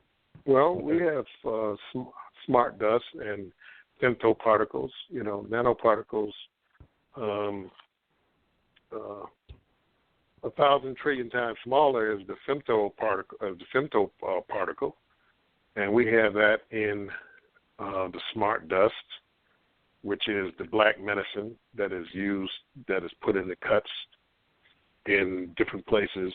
In Africa, you'll see what they call the scarification, and you'll see the bubbles or knots that are on the body of different families. Their totemic skin scarring. You will see black lines, and in that black line, that's the smart dust. That's the dust that is connected, the quantum entanglement with particles from different solar systems that connect family members to one another over space and through time. So that black powder that you see, the acons, like the black medicine, the exponentiated black medicine of the Akan. They have black powder so fine that they take it and put it on your hand, in like a little cone, a little heel, and they tap the side of your hand, and the medicine goes in through your skin pores into your bloodstream for the family connection. And what they do is they take a small part of the original medicine that they brought from the Sirius star system with them when they came through the galaxy. They brought that black powder with them. And how they keep it going and exponentiating is that you have the core ingredients from the sacred forest, and what happens is that you make all of this, you burn it down to charcoal, and you put some of the original medicine in it, which synergizes the whole of the new batch. And you can take from that batch and put it in the next batch, and that batch and put it in the next batch, and keep the medicine going. But they always have some of the original medicine, the magic powder that was depicted in Remember the Time with Michael Jackson, when he was before Iman and Eddie Murphy, when all the magicians came out and did their magic stuff. Michael Jackson came out in the gold and white, gold into white powder, where it becomes an orbitally rearranged monatomic element, and is eaten for immortality. When he was to do his magic, he brought out the black powder and threw it on the floor, disappeared, and then came back out and danced and sung his Michael Jackson song and all that kind of stuff. That was depicting with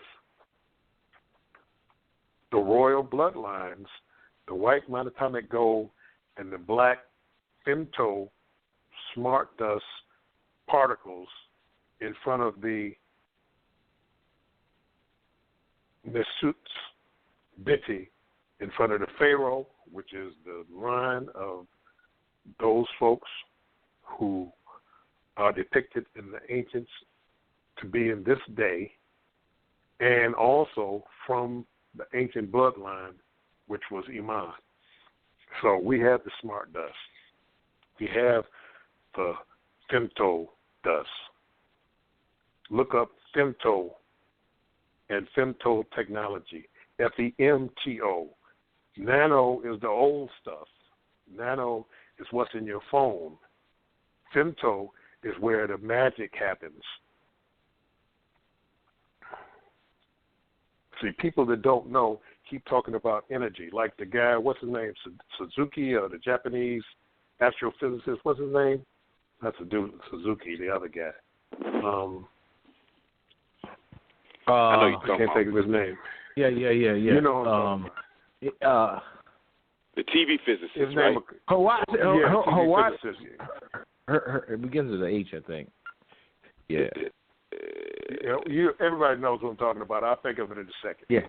But they talk about the utilization of energy.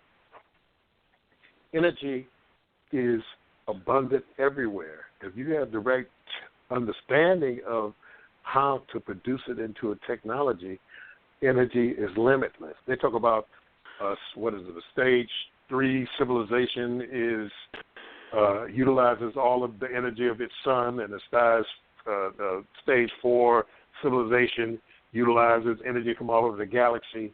No, that's not it. That's thinking in the same old way.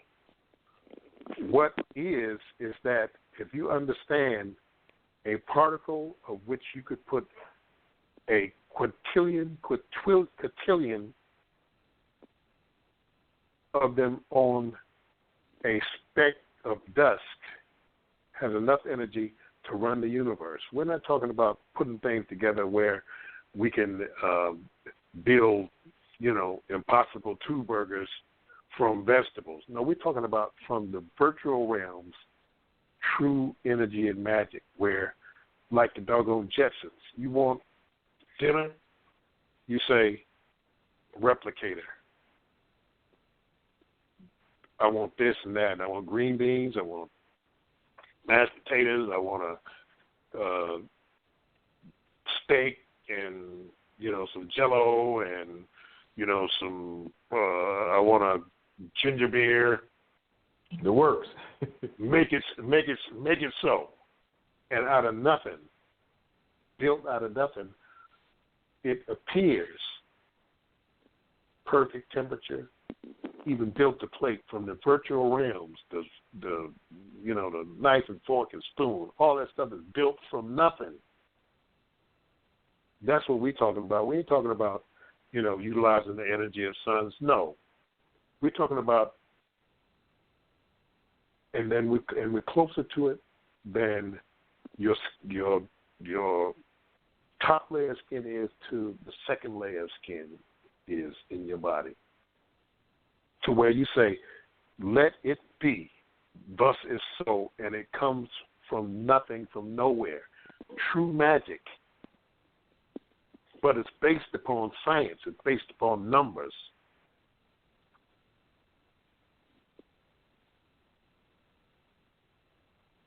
Or where you say, satiate, that I be full forever and enjoy the taste of all food that exists all the time, so that I don't have to eat nothing. I'm never hungry. I'm always full. It always tasted good and never passed my palate. Talking about be in Alpha Centauri on the planet 6 from the left sun, and so on and so on and so on. You there before you can even think of it. That's what we're talking about. We're not talking about the little nonsense that they're talking about. If it can't be, if it doesn't violate the laws of physics. The laws of physics. Those only local laws. That ain't laws for every. That ain't laws for every place. Places that have different laws of physics on different worlds that are exactly the same as this one. See, we can't limit ourselves to the thoughts of people who ain't gonna take enough mushrooms to understand even the smallest inkling of what we truly are. The gods don't measure up to what you are. You can't even think of what you are. You have to be what you are. And to get glimpses of that, you have to start delving deeper and deeper and deeper into that darkness, because it's all there. You know, folks will tell me, you know, light is greater than darkness. How? Light come out of darkness. Darkness is light's mom and daddy.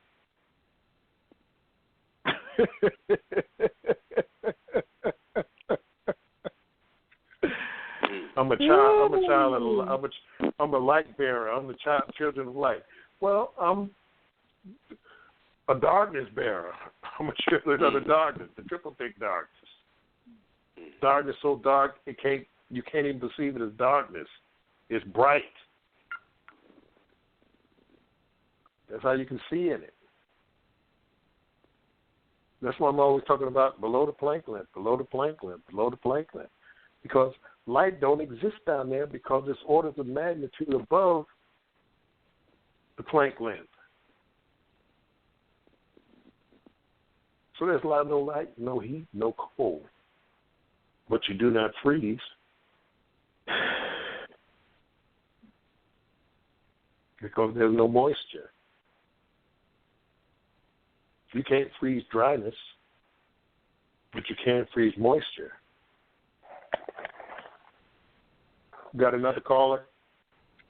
Yes, but you got some people over here scratching their head, including myself. I'm gonna just go ahead and say that. But I'm still lining up with you, because that's like what I was telling. Like, everybody knows I'm big in astrology, but one day they just showed me, whoever they is, it was just like, yo, it doesn't matter what system you saying, whether you with the Vedic system or whether you the 13 sign system or whatever, astrology don't work outside of this localized solar system and galaxy that we in. Like, because we haven't mapped anything else outside of that. So stop getting, like so puffed up.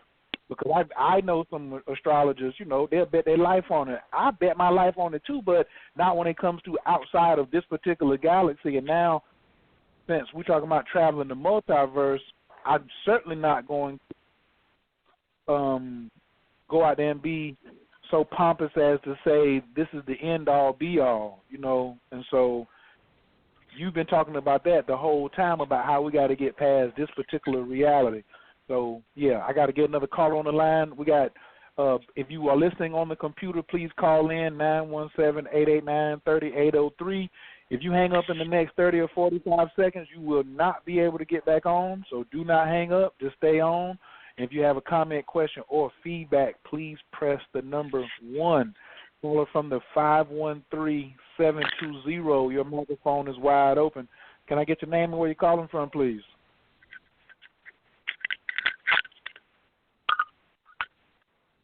Hello, caller from the 513. Yep.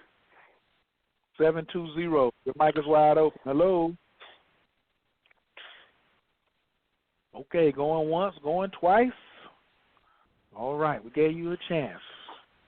Sometimes people come on and, it does tell them if you'd like to be a part of the conversation, press 1, and maybe they hit it accidentally, and that's okay. We can move on. Anybody else wants to get in, just press the number 1.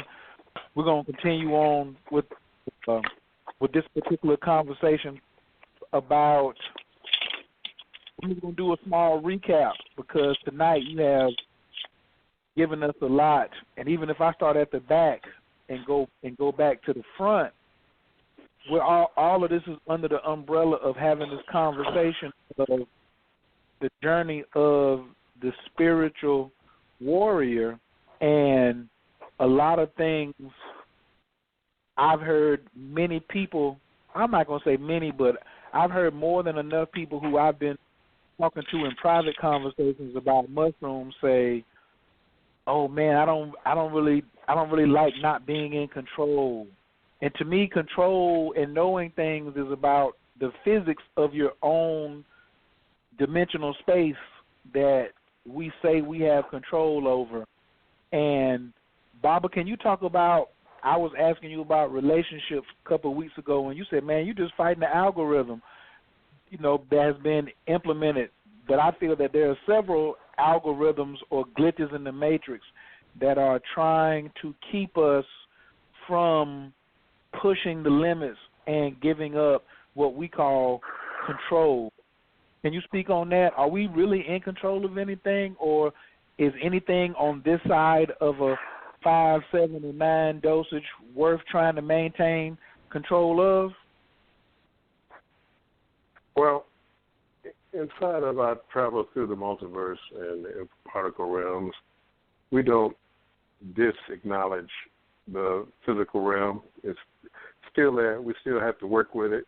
We still have to deal with its physical laws while we're here, because it's a place to learn many different things.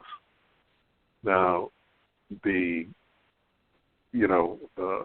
some of the areas of different types of knowledge that we acknowledge in the physical sense are not part and parcel of the hyperdimensional knowledges. Much of what we deal with as moralisms and things like that are applicable in the physical sense are not applicable in the multiverse. It is here that folks try to preserve their power and rulership over the spirits, over the souls, while they can in this dimension. But they're running programs. They're running what? The consumer program. They're running the entertainment program. They're running the politics program. They're running the feminist program. All these are different programs so that you can get responses. So that you can get measured responses. We know if we push this button, it's going to make this response. So if you're making and feeling the average response of what you're doing, then you're running the program. Most people are working on the junior high school program. You may have a car, you may have a mortgage, you may have children, but you're still 14 years old. You're still running the same programs that you ran when you were 14 years old. You're just a 45-year-old, 14-year-old. And these programs run automatically. We know if we say this is going to get this response. They're not going to think about it. They're not going to have any concise dialogue on it. They're just going to run the program. They're just going to run the program. So these programs out here, they're embedded in the matrix. They're embedded in our society. I saw it run on it's a site on Facebook or whatever, that it shows the Latino female program where this buxom, big behind woman in high heels would walk to a couple, and they're like sitting on a park bench or in a restaurant, or they're in a shoe store or something like that, and she would go up and she'd have on a miniskirt. She'd bend over and show her thong and look back at the guy. And to a woman, that woman slapped her boyfriend or husband or pushed him, then ran after the woman, and the woman runs away. Every one of them did the same thing, and the guy, the woman bent over in front of him, and he looked. If it had been a truck driver, and he was next to him, and the truck driver pulled out a wrench, he would have looked, because that's a it's a conditioned response to something coming in front of you. You look at it because that's a fight or flight mechanism that is millions and millions and millions of years old. Now, of course, after he looked at the woman bending over the dog, he had a smile because that's the sexual response, that maybe, whatever. But the thing is, to a woman, she did the same exact response. Not one of them broke the program, not one of them broke the program because it was an algorithm, it was a program that they were running. And that's in all different things, Folks here, it's 11 degrees below zero. They're more concerned with dogs in the backyard than they are with people on the street. Detroit, I don't know if it still has, but Detroit had more amputees than any place else in the world of homeless people being on the street in freezing temperatures, getting frostbite in their feet and having their feet cut off because people didn't care enough to try to get the people off the street.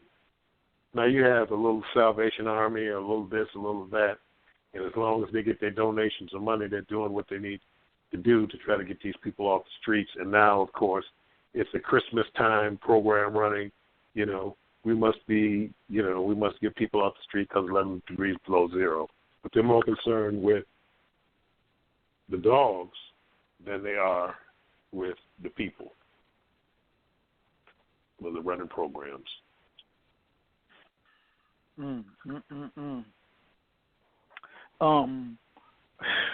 Wow.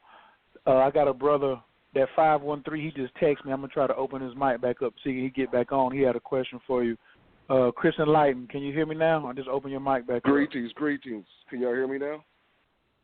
Got you loud and clear, brother. Greetings. Oh, man. Greetings. I've been a fan for years. I'm just, man, I don't get nervous, but certain people I talk to, I just really get excited, man. I've always been impressed with your vast reservoir of knowledge and all that good stuff, man. You just, the way you create a bridge between intellect and your warrior code, I love that. That's me. I embody that as well. But one thing I've got a question with you is, I've given up liquor, marijuana, any recreational drugs years ago to expand my consciousness, and I've seen a benefit from it. And I was just wondering if there's any way for me to achieve those hyperdimensional states where they're fighting and all those other fighting styles you were talking about earlier. Is there any way to achieve those states naturally? Anything like any teas I can drink or anything like that I could, maybe at least mushrooms. Mushrooms are natural. Okay. They're just fungi. Okay. You can make a tea out. Matter of fact, you can make a tea out of mushrooms. So I answered your question real quick. Okay. See, the thing is that when you talk about hallucinogens, psychedelics, entheogens, they are natural. Okay. At least the ones I'm talking about. You got some that you need baking soda and some hydrochloric acid and all that kind of stuff. But no, mushrooms are our oldest entheogen. When we were walking the Sahara when it was green, leaving the canopy rainforest because they were receding, following the herds, hunters and gatherers, men basically dealing with the hunting, women dealing with the gathering. But of course that crossed over because if you're walking down the doggone road and you see a sack of potatoes, you're gonna pick up the sack of potatoes. You ain't gonna say, "I'm a man. I don't gather nothing. I just eat meat. I just hunt." No, it wasn't. That type of nonsense didn't come until much later. No, when we were hunting, and it wasn't really hunting. It was like you kill a piece of meat between when the lion kills the antelope and the hyenas come in and eat after the lions, then the wild dogs come in. And between the wild dogs and the vultures and the other scavengers, you send Freddie or Sam to run and grab a piece of meat. Other than that, you're killing bugs with rocks and, smaller animals and stuff like that.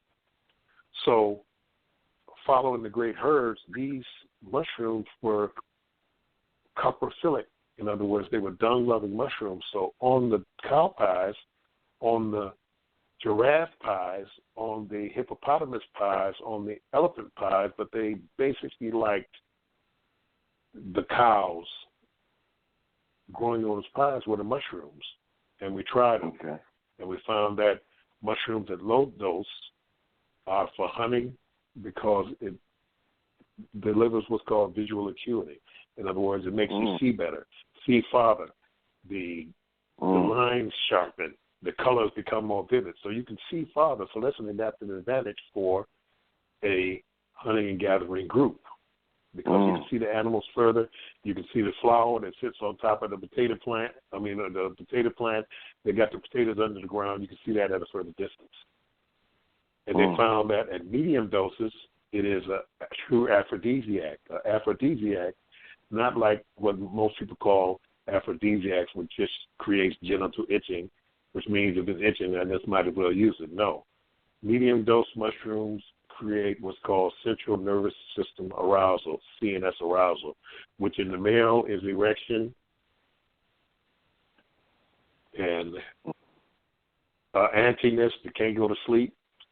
So it is, an adaptive advantage because it creates more successful copulations.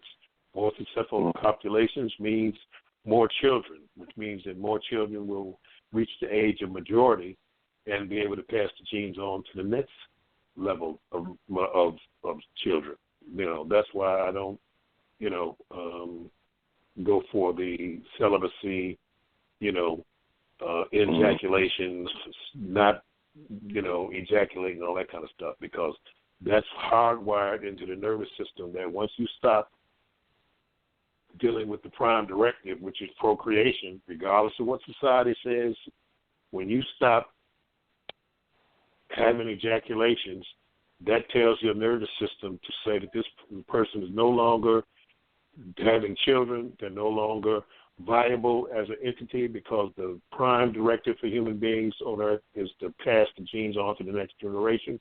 When you stop when you stop, your nervous system is going to say, okay, this person is finished. He's ready to die because he's not useful anymore to the prime directive of why human beings are on Earth.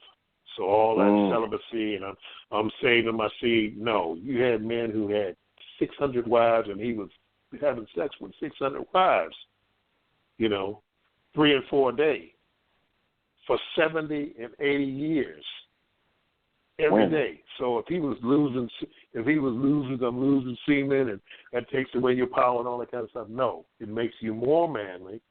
It delivers more testosterone to the system because you have to rise up to the capacity of the women that you have. And I know the program is running that, a man having more women. I know that program is running now. But that has nothing to do with the prime directive of human beings. Moving on to the next level of ingestion with mushrooms is that at higher doses, it delivers a mystery. It delivers the mystery, a mystery that is just as much a mystery as in 2019 as it was 30,000 years ago, 60,000 years ago, 100,000 years ago, a million years ago. It's still a mystery, and it's probably they were better equipped with that mystery than we are today because we have all these beliefs inside of what we're doing.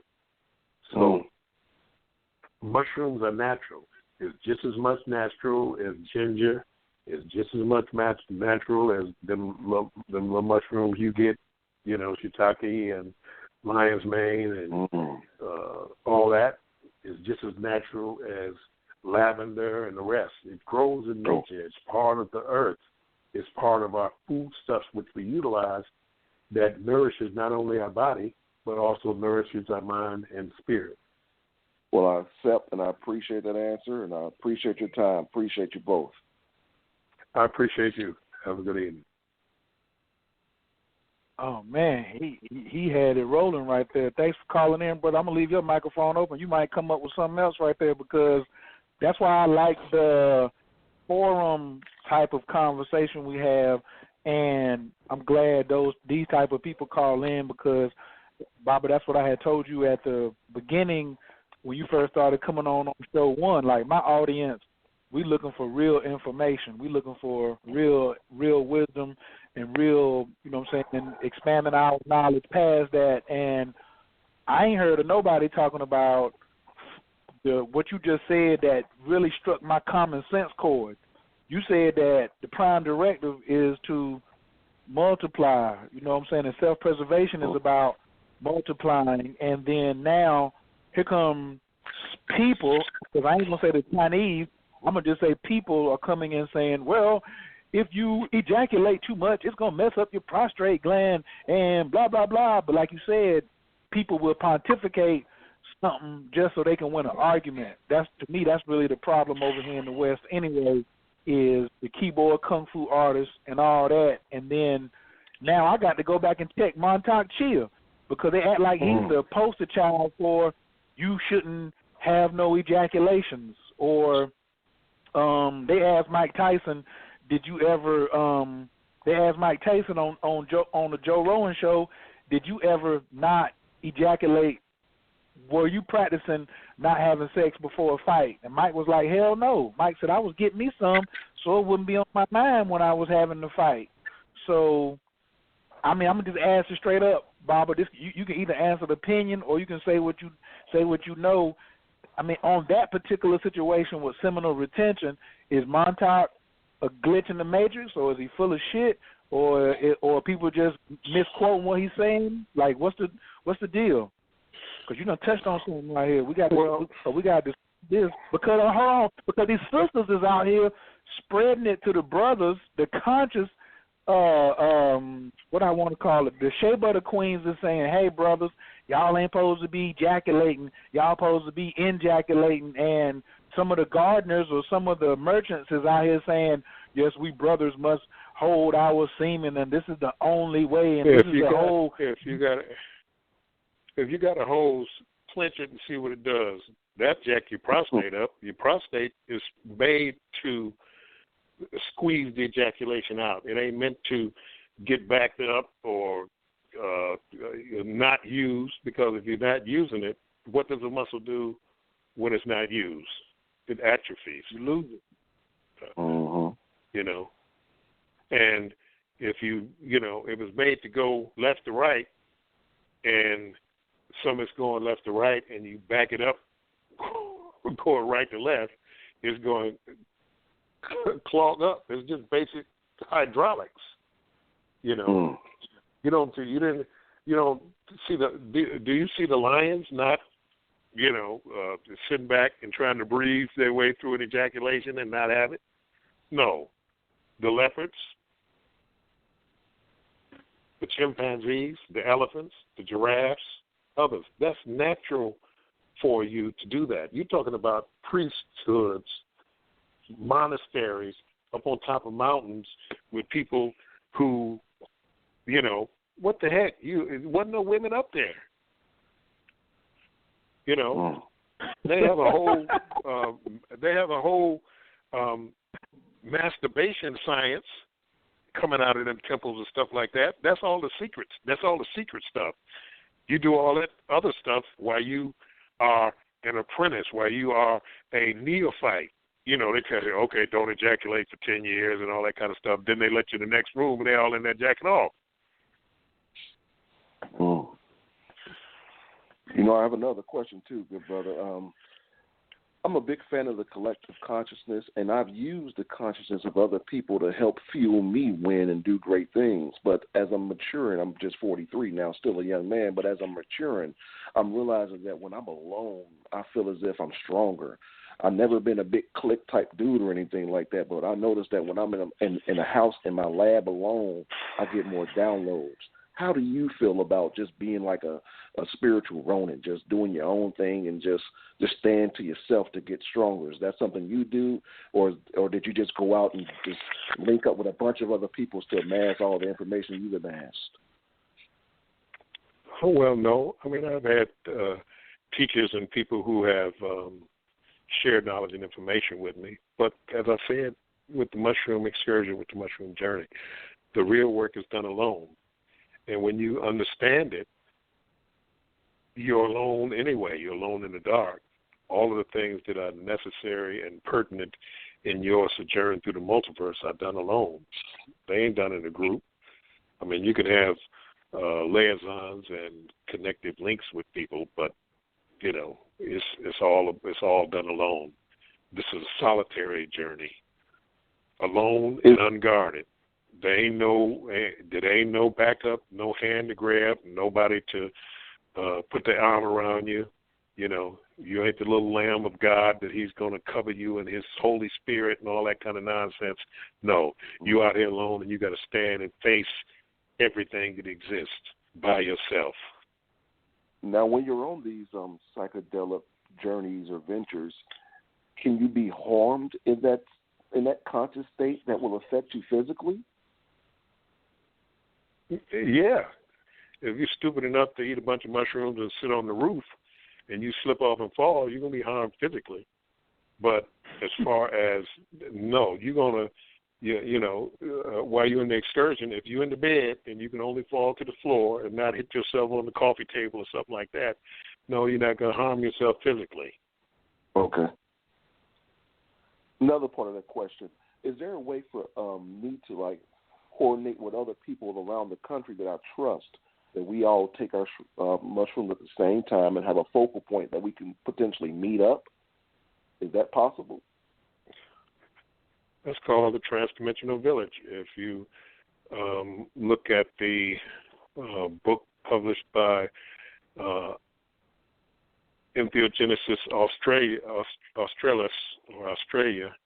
of the speakers and people who were associated with the psychedelic conference that they had in Australia, you'll find my article called The Interdimensional Village, of where people at different points in time coordinate themselves to ingest mushrooms at the same time around the world and meet up in hyperspace in the interdimensional village, of which we've been working on for 3 years to get people ready to get in the village. So not only is that possible, that's one of our pet projects that we're working on for people to be able to go into those spaces. We also have the transdimensional crystals that have maps that you utilize during the entheogenic excursion to be able to traverse yourself without a lot of trouble to the interdimensional village. The maps come out as in, if you saw Prometheus, when David was in with the alien, well, he was sitting in the chair, and all the different worlds and different star systems and stuff like that came up. That's how the crystal opens up and delivers the map of where you're trying to make it to, which is the interdimensional village. So yes, that's not only possible, but that's one of our projects. I want to jump in on this one.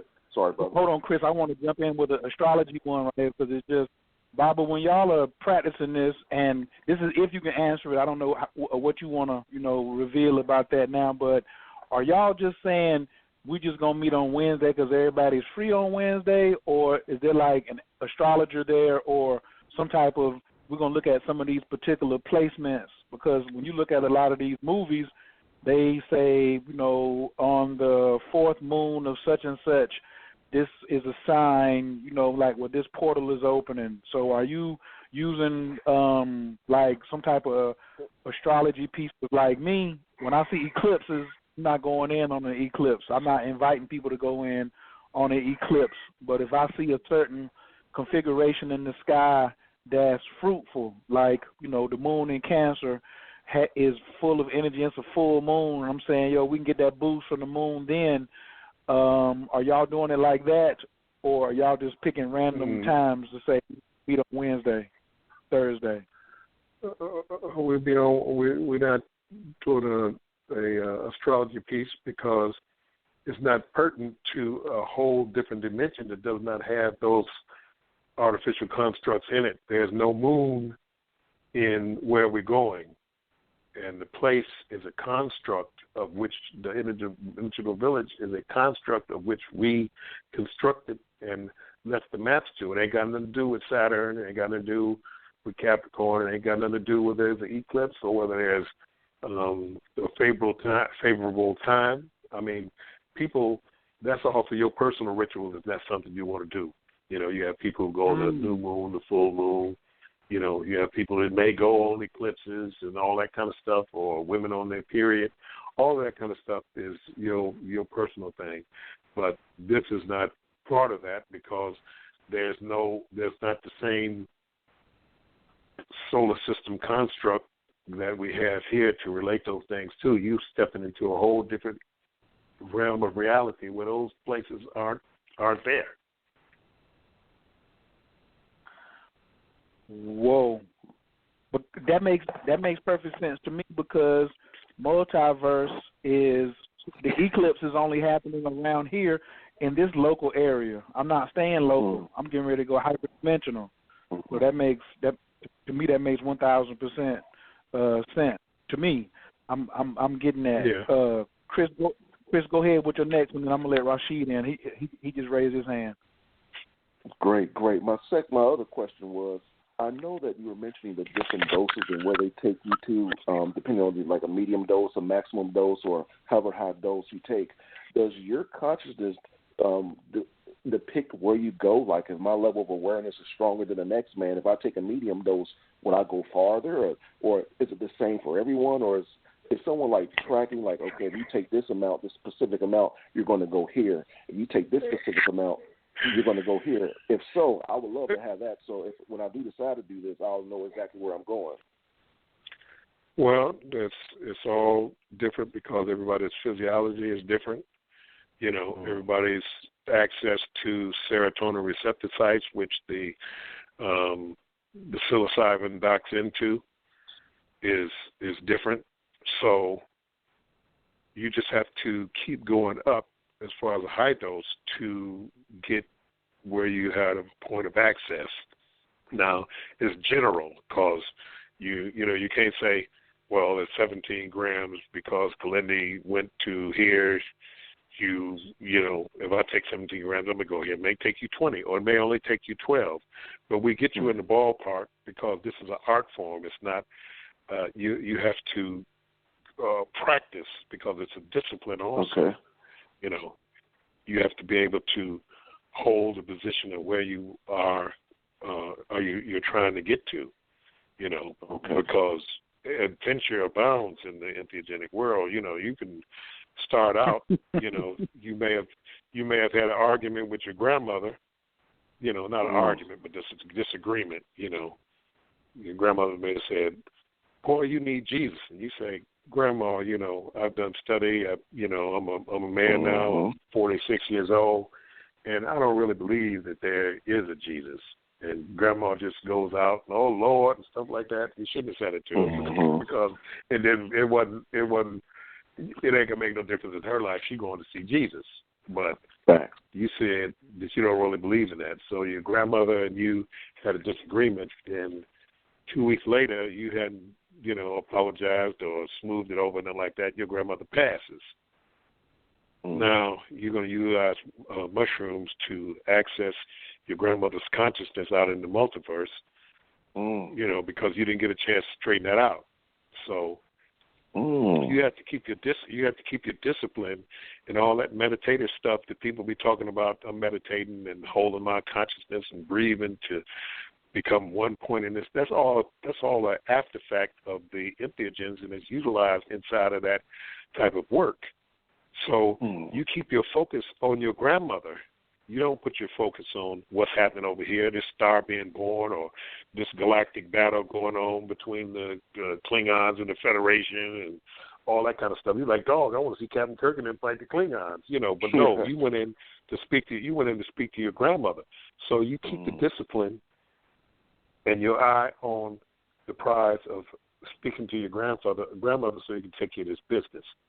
So that's what this is about, being disciplined, practicing, accessing where you need to do, but everybody is different. So, where I can do it at 15, it may take you 16 because there's no set number for your consciousness. You have to explore into the multiverse to be able to get your dose where you want your dose to get you.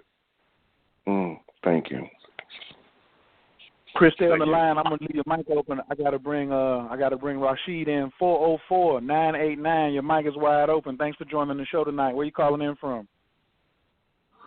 Peace, blessings, everyone. I'm calling in from Atlanta, Georgia. Peace, Baba Kilindi. Thank you. Greetings, and I appreciate and thank you for your work and coming on the show and sharing with us in this forum. It's amazing and very heavy. And thank you, Coach Khayr, for having the platform. The question that I had, or the concern, what I was thinking was that one of my teachers once before told me that the spiritual tools choose you. You don't choose the tool. And I'm hearing and listening to you guys and sounding as if the epinogens or the mushrooms are a spiritual tool for expansion, for consciousness expansion. And one practice that I'm familiar with, or that's common in the circles that I frequent, is using spiritual tools in the dream state by putting them under your pillow while you sleep at night. And I heard you talking about growing the epinogen under the bed. And I was wondering about the frequencies and the energy given off of the epinogen just in general. Would one be able to absorb the frequency or the benefits in that way as if it were a crystal of sorts without ingesting it, maybe for people who are fasting or breatharians or people who are in a job or work or education or something like that? Thank you. Well, you ain't gonna get you can get the frequency. You're not gonna get a entheogenic journey from having it under your bed. As far as folks work with these things, you have to eat it. I mean, everybody wants to get away and do it without taking the dose.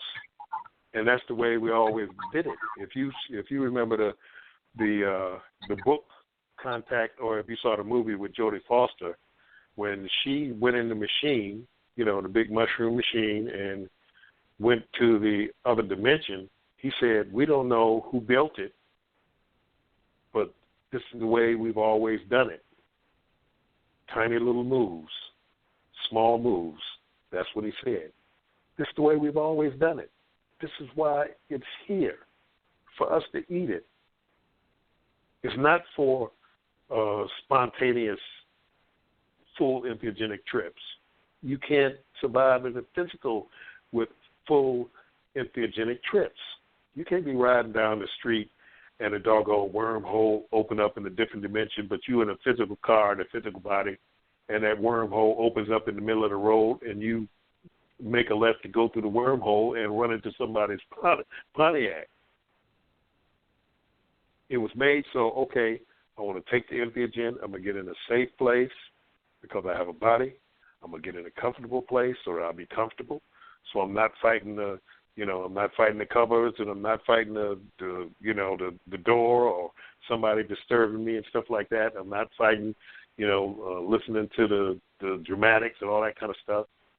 You choose to take this. It is a tool. It is a tool for consciousness expansion or consciousness access to expansion, and it is a tool to explore the multiverse, and you utilize that tool as a tool. You don't walk around with a drill in your hand all the time, because that I'm spiritual and natural, No, when you're ready to drill, you go get the drill. When you're ready to saw, you go get the saw. When you're ready to travel the multiverse, you go get your entheogen and take it, and you know how long it's going to be. It's going to be 6 to 8 hours. If I take it at 10 o'clock on Saturday night, then it'll be, by the time 8 o'clock come, I'll be able to drive. I'll be able to go pick up the children, all that kind of stuff. No, you can't get away from eating it unless you get away from eating, And I know a lot of spiritual people, but I don't know no breatharians, I know people that fast. I've done 48 every year fast 40 days for 48 years. Oh. So I know fasting. I broke fast on 40 grams of mushroom. Broke a 40-day fast on 40 grams of mushroom. Whoa. Wow. Whoa. What was the name of that place that you went to? Yeah, Heavyweight. Right. Where were you at? Yeah. Well, we ain't, that one ain't for publication. Oh, absolutely. Okay. One thing. Well, yes, all good questions, which lead up to this next one about. I want to just take it back around to.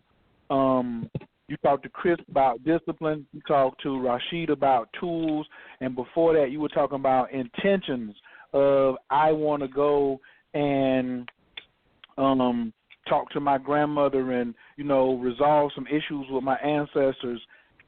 So is that this possibility of whatever my intention is, I'm able to go into that area if I have discipline? And for me, that goes back to the martial component of practicing this reality, using martial arts to help develop our discipline, using meditation and breath control to develop our discipline, so that particular habit will go with us when we start taking these hyperdimensional travels. And is it the same thing if you don't have any intentions, like if you are rushing to get to the place, you say, well, at 8 o'clock I'm going to start my journey and drink my tea or eat my mushrooms, but it's 7:50 and I got to pay this credit card bill before 8 o'clock. I got to pay this bill. Aren't you carrying that same trauma or stress of debt into the trip as well? Is it really? How important is it to space that out to really be in chill mode of intention setting when you get ready for the journey? Well, you want to try to get all that out of the way before you, to give you a little bit of time to reflect and relax and stuff like that. You don't want to be paying that, but I didn't pay the gas bill just before I ate mushrooms, because we still living in the world,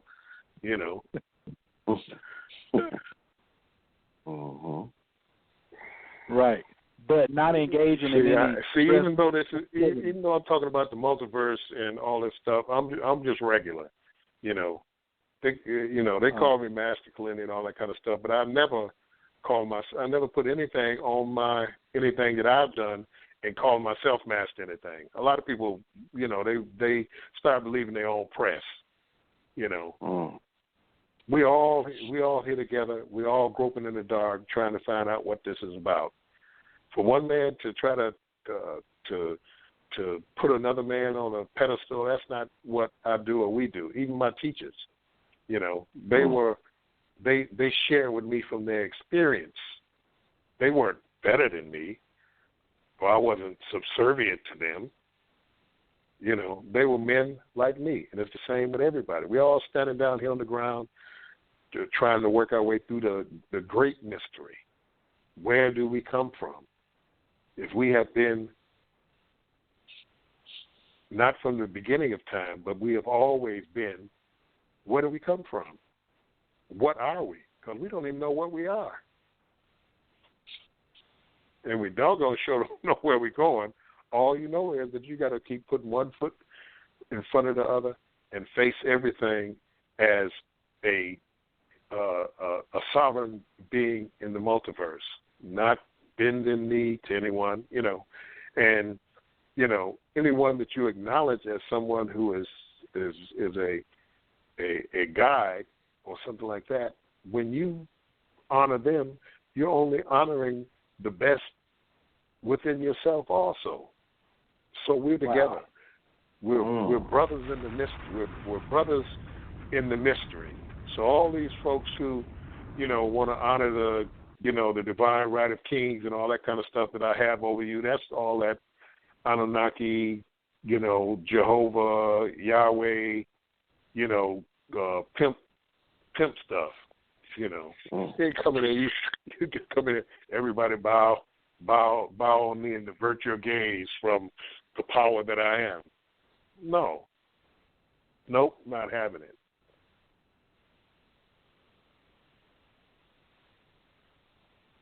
Hey, I got a question. Do we have anybody else online? Nobody else is ready. Go ahead with your question.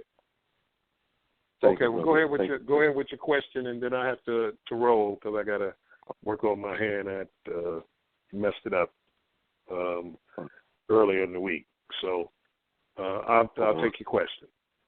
All right, I'll be real quick. One thing I like to know, the front end and the back end on whatever I'm doing. So what are some of the beneficial side effects, or not even side effects, but enhancements that someone can expect to have consciously after taking shrooms, after they come back to this reality, where they found themselves just over time just being more, just knowing things, being more intuitive, really having some more gifts? Those are one of the last questions that I have. All of those things. You answered your question yourself. Yes, more gifts, more connected to the energy, more sensitive to things. Just like I said, first person in martial art. And I said not a martial art, but it can be any vocation. You could be a blacksmith. You could be, a person that cuts the hedges. All those things are going to get better, and you're going to be more in tune with it because you're going to start expanding your knowledge base from just the physical areas that you have now, and even the stories of people talking about the angel came to visit me and taught me how to do this and all that kind of stuff. All that stuff is part of it. All that's part of it. So yes. So I appreciate you. Hey, yeah. So thank you very much for having me on.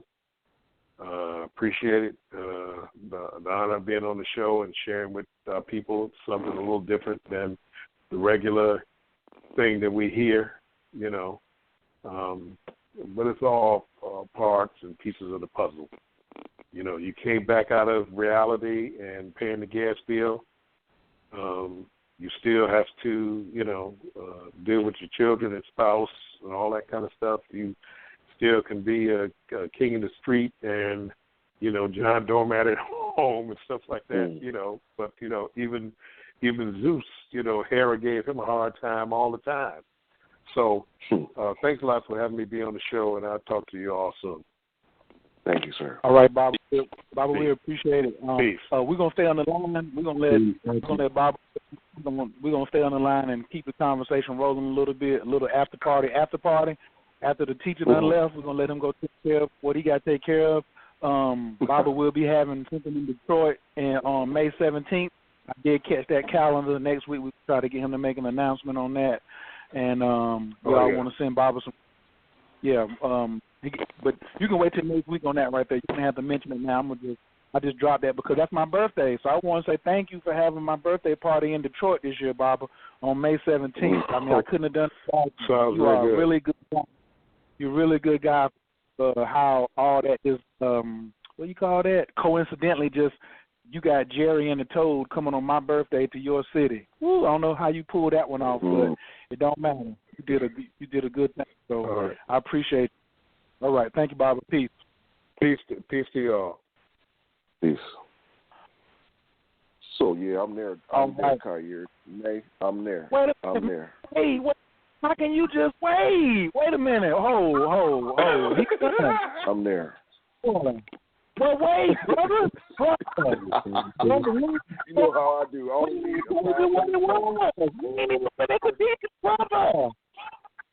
That might be too far. You know what I'm saying? Divine Queen may not want to come all the way on my birthday to Detroit. You know what I'm saying? Or you might not, or you might be. Hey, don't matter. I'm there. It don't matter. She go where I go. Hey, good. We're going to do a round table. Whoever else want to get on this round table, y'all can listen in to us, or you can press 1 and get in. The teacher done left the room, but like, hey, I can't go nowhere right now. We got 14 more minutes that Blog Talk is giving us, and I got to have some of this on the record. His son. First off, I got to start with you first. I need some. I mean, because we're going to have a private conversation. I'm going to tell y'all now, me, Rashid, Chris, and his son going to be on the phone after this is over. But right now, we're going to have some public documentary, that we can share with the public. What you got to say about tonight's episode? Because I can't call it part 4 no more. It's just episode number 4. Man, I mean, this was beyond epic. And if you've listened to anything that Baba Kilindi has said on YouTube, Vimeo, wherever, he don't go in like how he went in tonight all the time. This was a special night, especially from about I don't know what happened when we hit about 9 o'clock, but it got rough. About 9, man, I'm gonna have to go back with a pen and a pad because when he got to talking about that black sand and the Akan and the particle entanglement with the tattoos, I almost lost consciousness. Yeah, right. Oh, I was keeping the time sheet. And that was I can tell you exactly what that is. If you wanna fast forward, you can go to 9:48, 9:40. I'm talking about at the 59-minute mark. He went to the transdimensional weapons on Earth are already here, and the teaching is available. And then he said the men need to go to the planet of war and study, but they only gonna give you what is yours. You can't go up there and be like, oh, I see my man Chris come back with that Thor's hammer. Can I get one of those? They may be like, nah, you getting this razor blade. You know what I mean? Like, this is what you need. Or he came back with a razor blade, and you real skinny, but you can yield a hammer. And the first thing I thought about when he was talking about that was when they tell us the story of, not Dr. Strange, but King Arthur. You know what I'm saying? King Arthur had Sheed, put your phone on mute until you come back on because you got the feedback. When you get ready to come in, just unmute your phone. But I'm going to leave it open on my end. All right, I guess. Right. So I thought about King Arthur because King Arthur's sword, you know what I'm saying, he was rolling with Merlin, and he got a magical sword that only one person can get out of there. Who was watching over the sword when King Arthur was there? You know what I'm saying? These hyperdimensional beings was like, you can try, but you can't have that sword. That's only for the person we've been G-checking his whole life. You know what I'm saying? Which goes back to when I listen to Jay-Z. Jay-Z said, you are who you are when you came here. So if Baba said he got some stuff now that's in his possession, then guess what? He got it because his discipline showed that he deserved it. You feel what I'm saying? He didn't just come in and was like, oh, y'all know me, I'm from so and so, holla at me, let me cop that. And then he was it was at 1 hour. At 1:01, the first hour and 1 minute, he said, visit your mandala. And then at 1 hour and 10 minutes was when he went into the tattoos. And then it was a wrap after that right there. Yeah. Right there was when he went into the tattoos. And he was like, what you crying? Like he was talking about the UFC fighter. He's like, why you calling me crying, calling my phone 10 times, can you make it stop? What you mean make it stop? I thought you was big and tough and had all the tattoos. Make the tattoo come off your arm and help you. Yeah. Like, hey, that's what LL Cool J had said about his mic on his arm. He said, if it ever leave my arm and transform it to a time bomb. Yeah, that's how it's supposed to be. Hey, Khayr, next show, ask him about his sword and the stone experience since you brought that up in Africa, because it's like an actual thing in Africa that's like that, where they waiting for the chosen one to come and pull like the sword or the axe, something like that about this stone, and he actually went over there and tried to do that. That's a real thing. Remember that next week. Yeah. There you go. If we can get to it. You see, when we start rolling, you got to try to get your questions in where you can get them in at. The other piece, man, that piece where he talked about where the liars were introduced, like that was huge right there. Yeah, that was heavy. Like we was taking everybody's word for who they were at face value, and then Joker started lying, and we had to adjust like all of our consciousness, and so that was real crazy. And then that femto technology, I wrote that down. Yeah, FEM. Yeah, I wrote that down. I'm all over that for next week. Going in. Also, next week's topic is going, and I'm gonna send y'all the video on YouTube about what he talks about. It's an old video he did, I don't know, 9-10 years ago, where he was talking about you have to step into the mystery.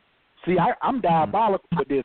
I'm just easing up the ladder for people who continue to listen in order of the shows. So if this was your first show, if you want to keep up with next week, you better go back to the first 3 shows we did. So next week you'll understand like where I'm driving this, and then we're gonna do the sex, tantra, and relationship show on February 13th, right before Valentine's Day.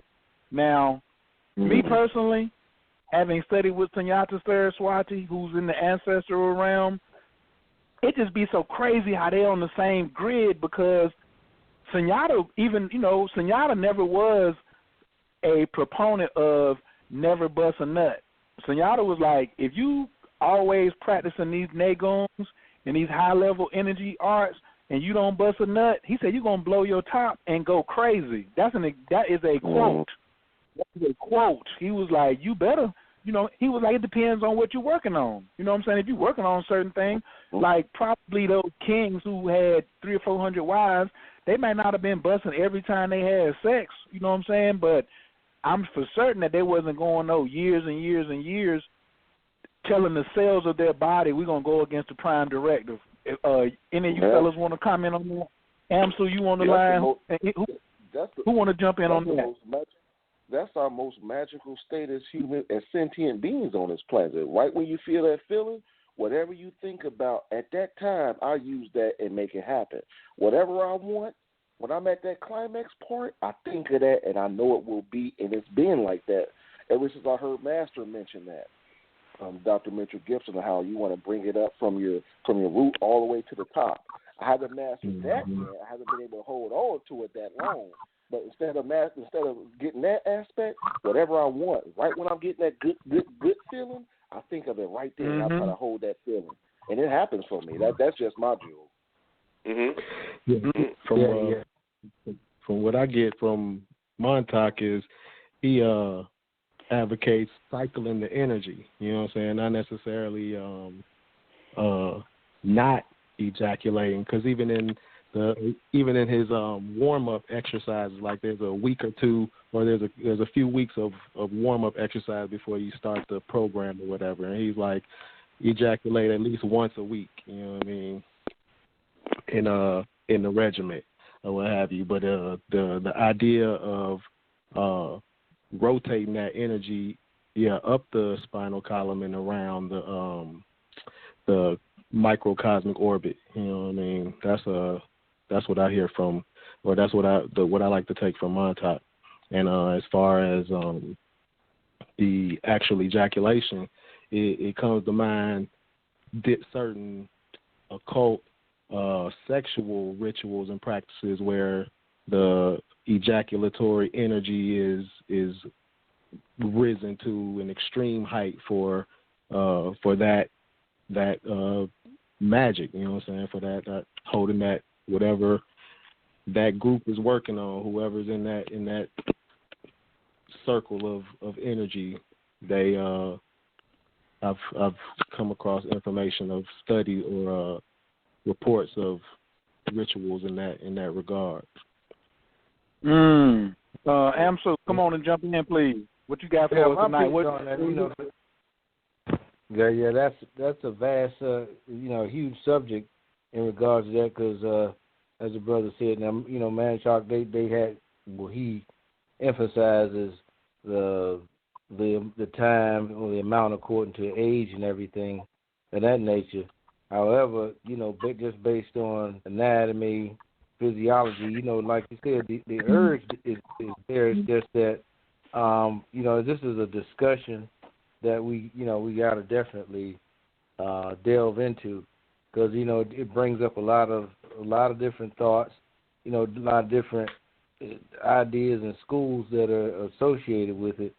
And then when we see the issues that, prostate issues that are in our basically amongst black folk in general, that's something we definitely need to talk about and start to get more and more information on it, because again, this is another lid that was blown off tonight, because you can go online and everybody talking about it. Hold the seed, Yeah. Mm-hmm. Yeah.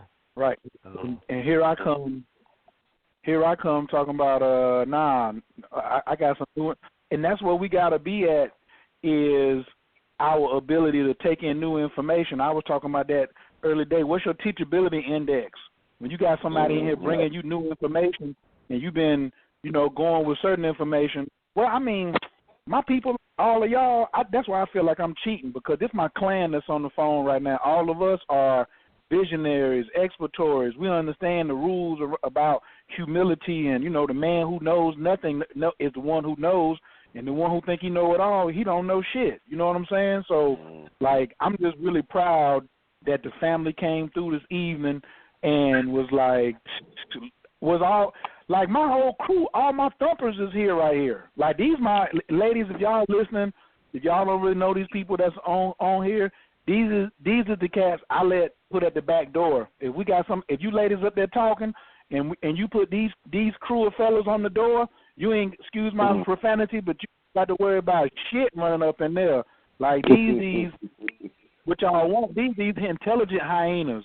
You know what I'm saying? And we dress up and we look good too. We dress up, we be looking all clean and stuff, but man, you don't want it. You know what I'm saying? So for me, I'm super proud to have these cats who called in tonight, you know what I'm saying, to rock with us. I got two more people I got to open their mic real quick before we get off. 916-241, your mic is wide open. Can I get your name and where you're calling from, please? Greetings, peace, gentlemen. This is Rochelle, and I'm just tickled. I'm gonna put my phone back on and just be a fly on the wall. This is beautiful conversation going on right here. Did you take some stuff coming tonight? I didn't get to take notes, but any question I thought to ask, you guys answered the questions for me. So thank you. But, yeah, I wasn't in a position. I just got the children getting ready for bed, so I've been doing all this with my headphones on, hoping my phone didn't drop the call. Okay. But everything, when he broke down to how big and small the matters of dimensional science and all that is, I just threw my hands up, because I don't have time to argue with people about what they know or what they